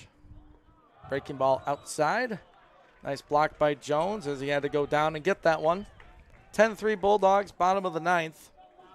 Trying to force a decisive bracket title game tonight. 1 ball, 1 strike. Kicks the leg and delivers a fastball low and away. And need to just put them over the plate. Let them hit them. Eventually they'll find gloves. You're up by 7. Yeah, I don't want to give any free bases. Yeah, free bases are how you let them mount a comeback. 2-1 to Walsh. There's a hard hit ball towards center. It's going to drop in for a hit right in front of Boyke, and he'll get the ball in quickly. It's an RBI knock for Brendan Walsh, and it is 10-4. Adrian with nobody out. Men at second and first here in the bottom of the 9th. That's okay. You gave up 1. That's fine. You're still up by 6. You just need to, like I said, let them pop them up. Let them give you some ground balls, and you got to try and play. And instead, Coach Rainey's going to say, no, let's swap things out. He does not want to take any chances with this game. Not messing around his skip. He's going to go with the senior lefty, Edward Pianich. So that's it for Cooper Tracy. He's going to leave the game with 2 on and nobody out. 1 run in for Endicott. It is 10-4. Adrian College trying to close the door here in the bottom of inning number 9. We'll be back with more Bulldog baseball live from the D3 World Series.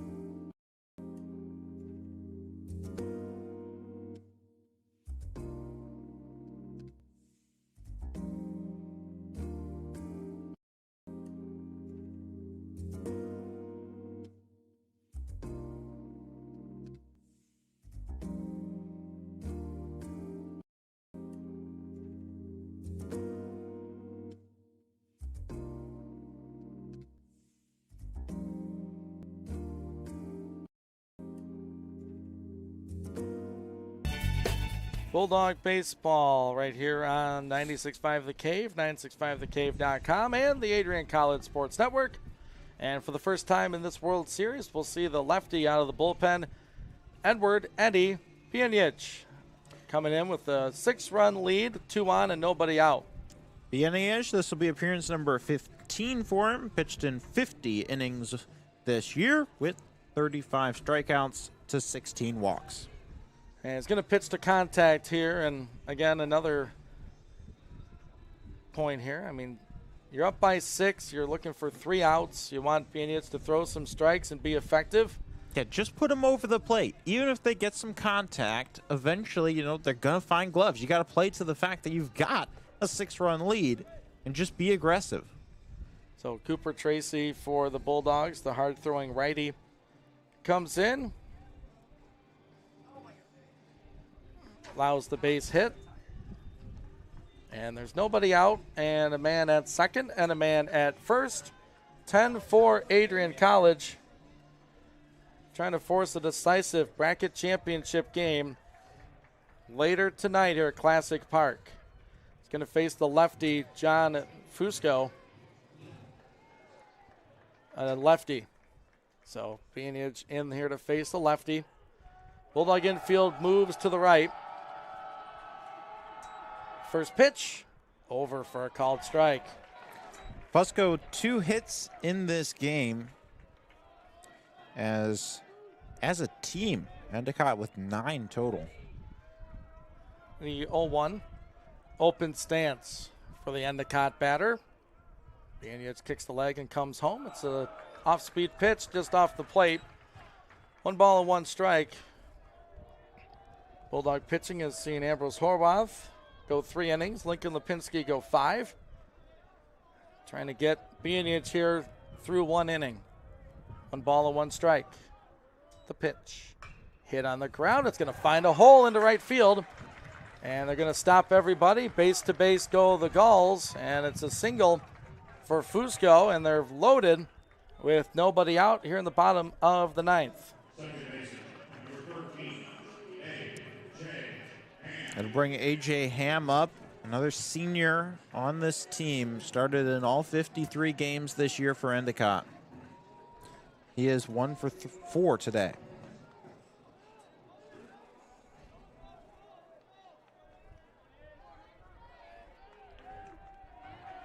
Nobody out, and the base is loaded. The pitch. It's low and away, ball 1. 10-4 Adrian, bottom of the 9th. 1 in the 7th and 3 in the 8th, 4 in the 9th to give Adrian the cushion. But Endicott making things interesting.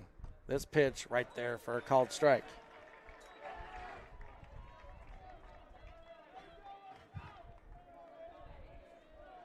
Eddie the senior out of Oxford, Michigan. The 1-1. Upstairs, 2 balls and a strike. Adrian infield playing standard. Boyke shaded a little bit to right. 2 balls and a strike to Ham. And it's maybe off the plate, maybe high. It's ball 3. 3-1. The one thing you can't be doing here is any free passes. 10-4 Bulldogs, bottom of the 9th. 3-1 coming. It is outside. He walked in a run. Ball 4. And it's now 10-5. Still nobody out, and the Gulls move 90 feet. So a double to start the inning, then a single, another single, another single, and now a walk for Endicott. Pinch batter here will be Rickenbach. Brady Rickenbach, the batter. He'll bat for James Benestad. Benestad was 0 for 2 with a walk. Rickenbach, a righty against the lefty Bienic. Nobody out here in the bottom of the 9th. This one right over for a called strike. Being aggressive against a guy who hasn't come in to bat yet. Just put it over the plate. 0-1. The senior. Bienic ready. The pitch on the ground, foul down the first base line. A 70th at-bat of the year for Rickenbach, the backup catcher for this team.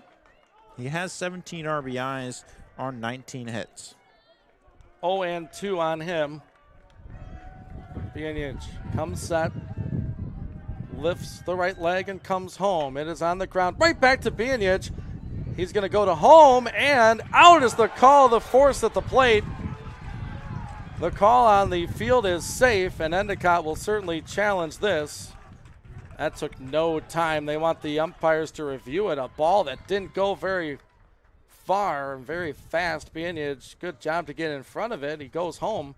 Yeah, surprised they tried to flip it home. I'd have thought he'd gone to first. Would have had a little better time there. And, of course, they will go look at this, of course. Yeah, all the umpires get together. Like you said, it looked like Jones tried to go for a tag as well. And the tag would have been very close.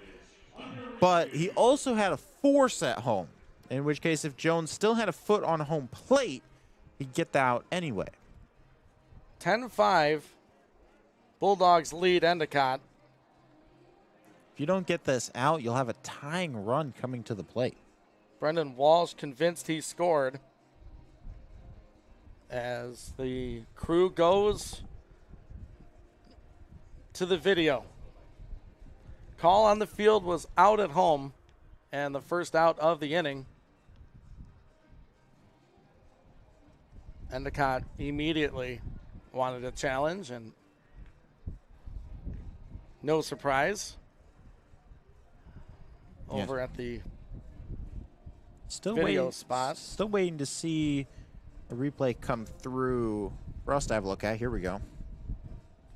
Yeah, the video stream is a couple pitches delayed, and we'll get a good look at this. Yeah, so Jones does not get this tag, which is what no, they'll argue. But his foot was on the plate. If he made the catch before the slide. Oh, it's very close. Ruled out on the field. They're not looking at it, the umpires on the field. There's another umpire checking the video. And it depends when his foot actually touched the base. Yeah, we get the throw was low by Bienic. Man, that is right there.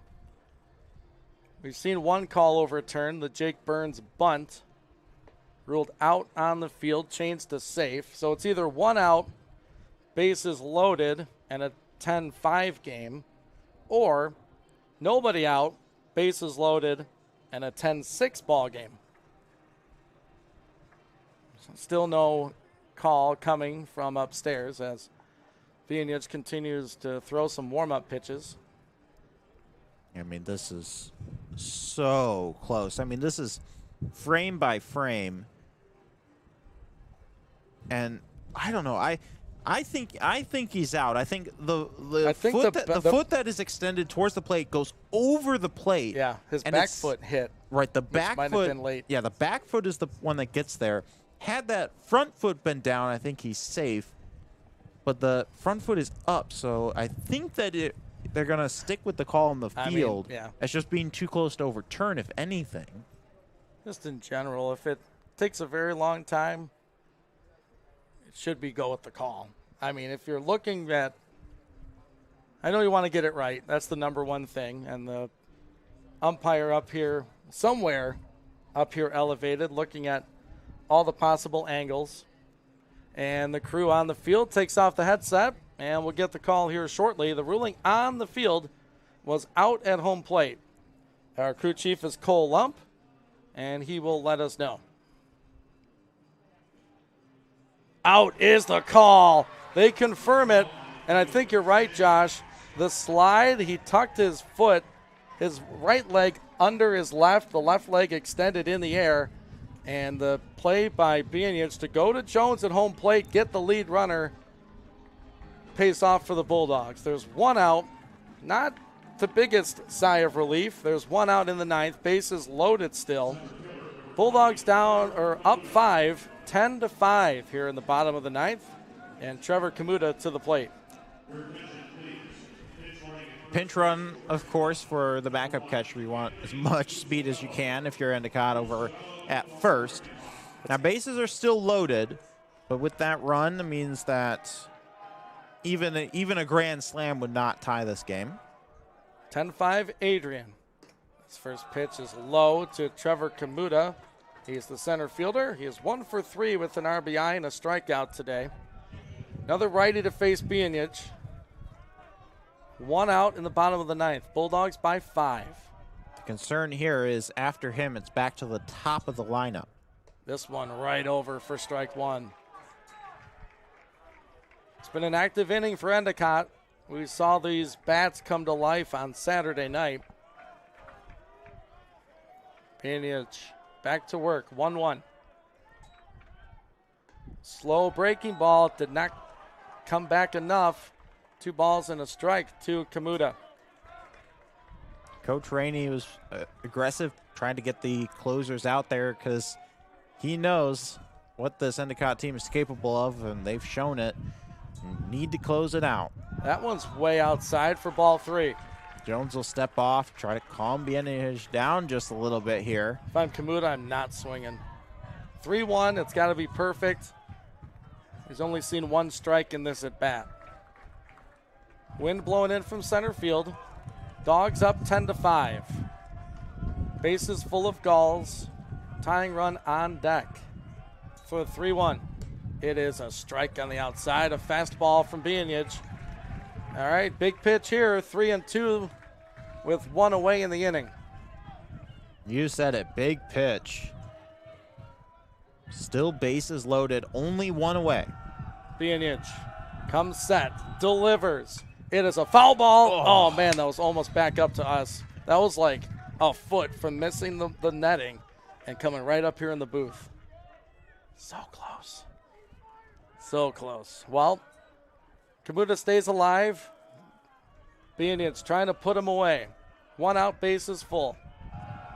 Another payoff pitch from the senior. It is a ball, and a run has been walked in. All right, well, another run in for the Gulls, and it is 10-4, or 10-6 rather, Adrian College. And back to the top of the lineup, Reagan, the leadoff man.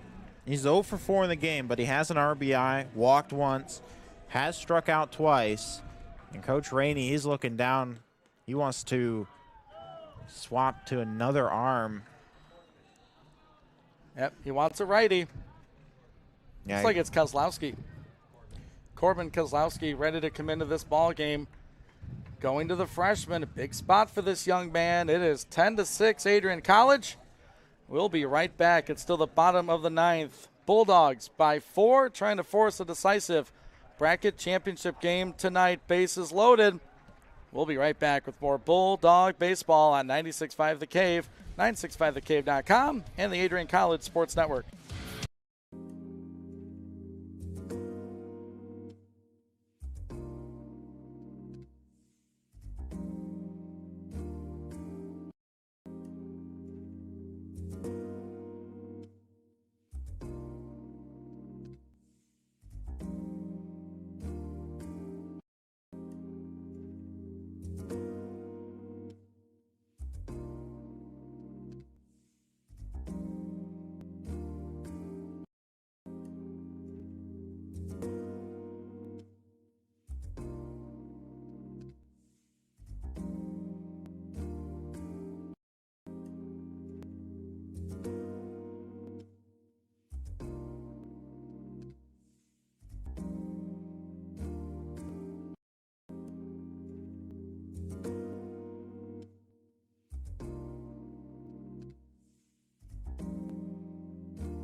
Bottom of inning number 9, Adrian College leading Endicott College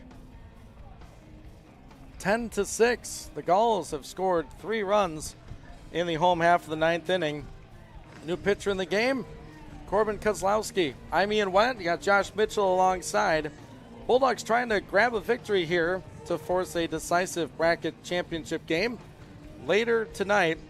And as we pass 5 o'clock Eastern time, that ensures The Denison and East Texas Baptist game will be later than they expected. Corbin Kozlowski came in, did pitch 2 2/3 against this Endicott team in the game on Saturday. Gave up 4 hits, 2 earned runs, but struck out 3. Needs to find 2 outs here in the 9th. Top of the lineup, it's Adam Reagan at the plate. Righty on righty. Bases full and 1 out. Kozlowski from the stretch. It is outside for ball 1. The life and emotion, the momentum returning to the Endicott dugout as they can smell something crazy here. Kozlowski fires over a called strike to Reagan. You just need to throw strikes here. You cannot give up any free passes, as we've already seen a couple times. Reagan with an RBI, a walk, 2 strikeouts. As this one's hit in the air to right center field, that's going to be problems. Boyke going up against the wall. The ball follows him there. 2 runs are in. Here comes a third. And folks, we got a ball game in the bottom of the 9th. It's a 1-out bases clearing double for Adam Reagan. 10-9 Adrian. 1 out in the bottom of the 9th. What clutch hitting by Adam Reagan, his first hit of the game. And he knocks in 3 goals. It is 10-9 Adrian. The tying run is at second base. And who better than Leponis to the plate, a 4-year senior, played in the World Series all 4 years, to try and break Adrian's hearts. First pitch, outside, ball 1. Boy, those insurance runs in the 9th. Adrian scored 4. But here comes Endicott. They've scored 6 in the 9th. 10-9 Bulldogs. The 1-0 to Leponis. Outside, ball 2. Kyle Grabowski up next.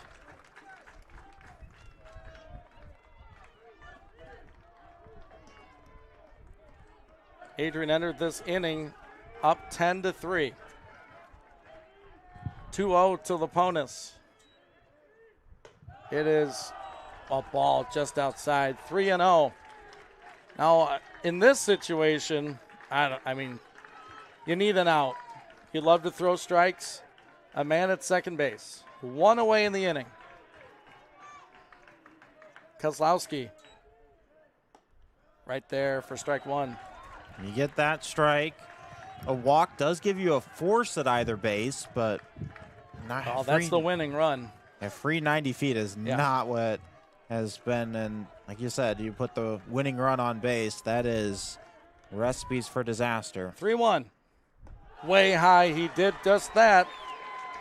And the big inning for the Gulls continues. That's the winning run at first base. The heart of the order coming up. And here comes Coach Craig Rainey. Does he want another pitcher, or he's going to talk to his freshman? They did send another pitcher out to be ready to come in.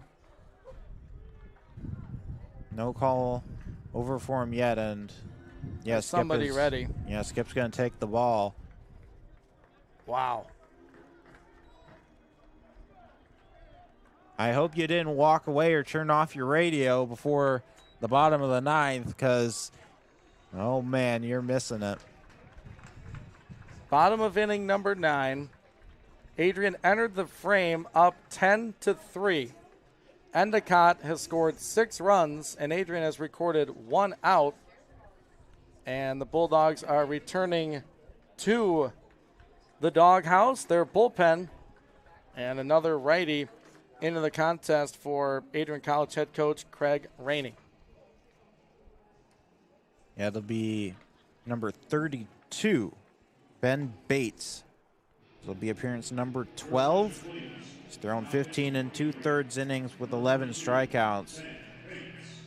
Now with a winning run on the heart of the order. No bigger moment. Yeah, here's the 9th inning. A double, a single, another single, a walk, fielder's choice, the force out at home plate for the first out, a walk, a double, and now a walk for Endicott. 10-9 Adrian, bottom of the 9th, trying to force a decisive contest this evening. And what a big moment for the junior, Ben Bates. He throws right-handed. He's going to face the Endicott third baseman, Kyle Grabowski. You've given up 3 walks in the bottom of the 9th. The insurance runs might not be enough as Adrian and Ben Bates will be asked to save this game. So it was Lincoln Lipinski beginning the inning. And then Cooper Tracy came in. We've seen Edward Bianich. Now we've seen Corbin Kozlowski. This will be the 5th pitcher for Adrian in the inning. And big spot for Bates. The tying run at second, the winning run at first. Trying to calm things down. Big spot for Bates. Righty versus righty. Grabowski began the inning with a double off Lipinski, his first hit of the game. Men at second and first. Gosh, Bates would love a ground ball right here, and so would every Adrian College fan. Here it comes, the first pitch, a fastball for a strike. Tense here at Classic Park in Eastlake, Ohio. Ian Wendt, Josh Mitchell at the College World Series. Bates comes set from the stretch, the 0-1. On the ground to Bruder at short. Finn for 1. On to first. He is safe at first. Oh boy, nearly had it. Speed down the line by Grabowski. There are 2 outs, and the tying run moves to third base. And the winning run stays at first. It's now Cade Bernardo, the last chance to tie the game for Endicott. Big ground ball there for Bates, right to Bruder at short, but speed down the line for the Gulls. Yeah, the speed just enough. The relay was pretty good. Throw a little bit off. Oliver grabbed it, but the speed beat him. Fastball right there by Bates for a big strike 1. The velocity is very good from Bates as he is trying to close the door. 0-1 to Bernardo. 10-9 Adrian, bottom of the 9th. Ben comes home. It's on the ground. Foul toward the Bulldog dugout. 0-2 on Bernardo. Is Bates the answer out of the bullpen for Adrian? He's picked up the second out. Looking for out number 3 in the bottom of the 9th. 10-9 Bulldogs. Bates looks at first, comes home. He's got the glove set. The stride home, the pitch. Oh, he swung and he fouled it off right at home plate, did Bernardo. A tense dugout down the third base line. Down both. For Adrian College. Down And both different kind of lines. tense dugout for Endicott. Still 0-2 on Bernardo. No bigger pitch you can throw if you're Ben Bates. What is Bates going with here? 0-2. Comes home. It is outside and low. Nice block by Jones behind the plate. 1 ball and 2 strikes. Men at the corners with 2 gone. Bernardo, 6 a guy runs that home for Endicott. Bernardo took that one. You know he's also going to do everything to fight these off. 1-2 again. Here we go. Swing and a miss! He struck him out! Ball game! Bates was the answer. He gets the final 2 outs of the 9th. And everyone in Bulldog land, a sigh of relief. Survive and advance. Another elimination win for Adrian College. And this baseball team will play another one tonight. 10-9. Your final score, a strikeout for Ben Bates. He was the man out of the pen. It took 5 arms in the 9th, but good work by Bates. We got a long night ahead of us here at Classic Park in Eastlake, Ohio. I mean, you said it. Survive and advance. And you had to survive a team in Adrian that, man, I would say you maybe lost a little bit of your focus coming into the 9th. You're feeling good. You're up big. And it starts to get away from you. But credit to Coach Craig Rainey that he never did. He saw this coming the entire way. He was swapping pitchers out fast. He knew what they were capable of. And you said it. Survive and advance. The season is not done yet. And with the win tonight, that's win number 40 on the season for this Bulldog baseball program against just 13 losses and 40 wins for the first time in school history, and the third win at the College World Series, the most by any other team that's made it, surpassing the 2008 squad. Bulldogs will play for the right to get to the championship series. We got a late night ball game scheduled here at Classic Park. What a game this was. I tell you, Ian, I don't know if my heart can take many more of these. I mean, these Bulldogs, I'll tell you what, there's no quit in them, and thank goodness Lincoln Lipinski was able to eat up all those innings for Adrian. I know he's kind of the closer. It would have been nice to have him in the ninth, but Lincoln Lipinski made things happen. Jack Boyke did at the plate. Bulldogs had 1 run in the 7th, 3 in the 8th, 4 in the 9th, and had to hold on for a 10-9 win. The winning run on base for Endicott, a huge strikeout by Ben Bates. And you're right, Josh, we need to relax after that. That was. I'm glad there's another game between this and the next one. Oh man, I thought it'd be a casual bottom of the 9th. Endicott, though, put up a big effort. They scored 6 runs in the bottom of the 9th, and with 1 out, Ben Bates comes into this ball game, the first time of the World Series for him. He comes in and gets the final 2 outs on a fielder's choice and a strikeout to secure another Bulldog victory. Again, the 40th on the season, and their 3rd win, the most ever at any effort in the College World Series. So they separate themselves from the storied teams of 2008 and 2021. The Bulldogs will play at least one more tonight. If they beat the Gulls this evening, it's on to the National Championship Series. We'll see what more we got left in store. It's a great afternoon here at the ballpark. It got dicey at the end, but the Bulldogs prevail 10-9. We'll take a quick break. We will catch our breath, talk about the game that was and the game coming up, as Adrian will play for the right to get to the National Championship Series. It'll probably be late tonight in East Lake, Ohio. We hope you tune in for that broadcast. Again, the final score, 10-9 Dogs. We'll be back with our post-game show here from the College World Series.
Adrian College baseball, the NCAA squad defeats Endicott 10-9 as Adrian entered the bottom of the 9th inning up 10-3. The Gulls get 6 in the frame, had the winning run at first base, but Ben Bates had other ideas, came in and got the final 2 outs of the ball game. Ian went, Josh Mitchell. I'll have to go get a prescription for some blood pressure medication between ball games because that thing got real dicey there in the 9th inning. But the Bulldog offense did their job in those late innings to tack on some much-needed insurance. I mean, you know, if we were feeling that, I can only imagine what poor Coach Rainey's going to be doing. Poor Coach Tuttle, too. Oh, you know, I can't even imagine. Oh, yeah, wow, that was very dicey at the end. And an example in those late moments. I mean, you got to throw strikes. You can't be giving up 3 walks in the bottom of a 9th, and that's why you always keep pushing offensively as well. That's why you always need more insurance runs in case something crazy like that happens, to give yourself as much leeway as you can. And this time, you only had 1 run worth of leeway, but 1 run still gets a win in the column. 5 pitchers threw in the 9th inning for Adrian College, but it was a strikeout earned by Ben Bates with 2 outs in the frame to force a decisive bracket championship game. So here's the scenario. No team made it clean through the 4-team bracket play. 4 teams in both brackets, right? 8 teams total to the World Series. It's double elimination. So every team now has a loss. Endicott lost right here. The 2 teams playing here in about 50 minutes, Denison and East Texas Baptist, both have a loss. They both beat each other. So the next win for both these brackets will get them to the national championship game. And I mean, you play over 50 games in a year, and it's fitting that it all comes down to 1. I mean, this is going to be baseball at its finest. Winner take all. You get the chance to say that you were one of the 2 teams that stood at the end of it all. Yeah, absolutely. Adrian earned a top 4 finish in 2008. In 2021, they won an elimination game, but lost 2 in the World Series that season. And this 2026 squad, with their 3rd win in this tournament, it's the most wins ever by any team in a single College World Series, passing 2008 and 2021. The other note, the 40th win of the season. Believe it or not, the first time ever that Adrian has secured 40 wins in a single season. So special stuff from this squad. It's now time to select our Planet Fitness of Adrian Player of the Game. Planet Fitness and Adrian, check him out on South Main Street in Adrian today. We'll be back with that selection right after this. The Bulldogs are winners over Endicott. 10-9 was your final score. We'll be back with our selection after this. At Planet Fitness, no 2 members are alike. Their routines are different. They use different equipment. 1, 2, 3.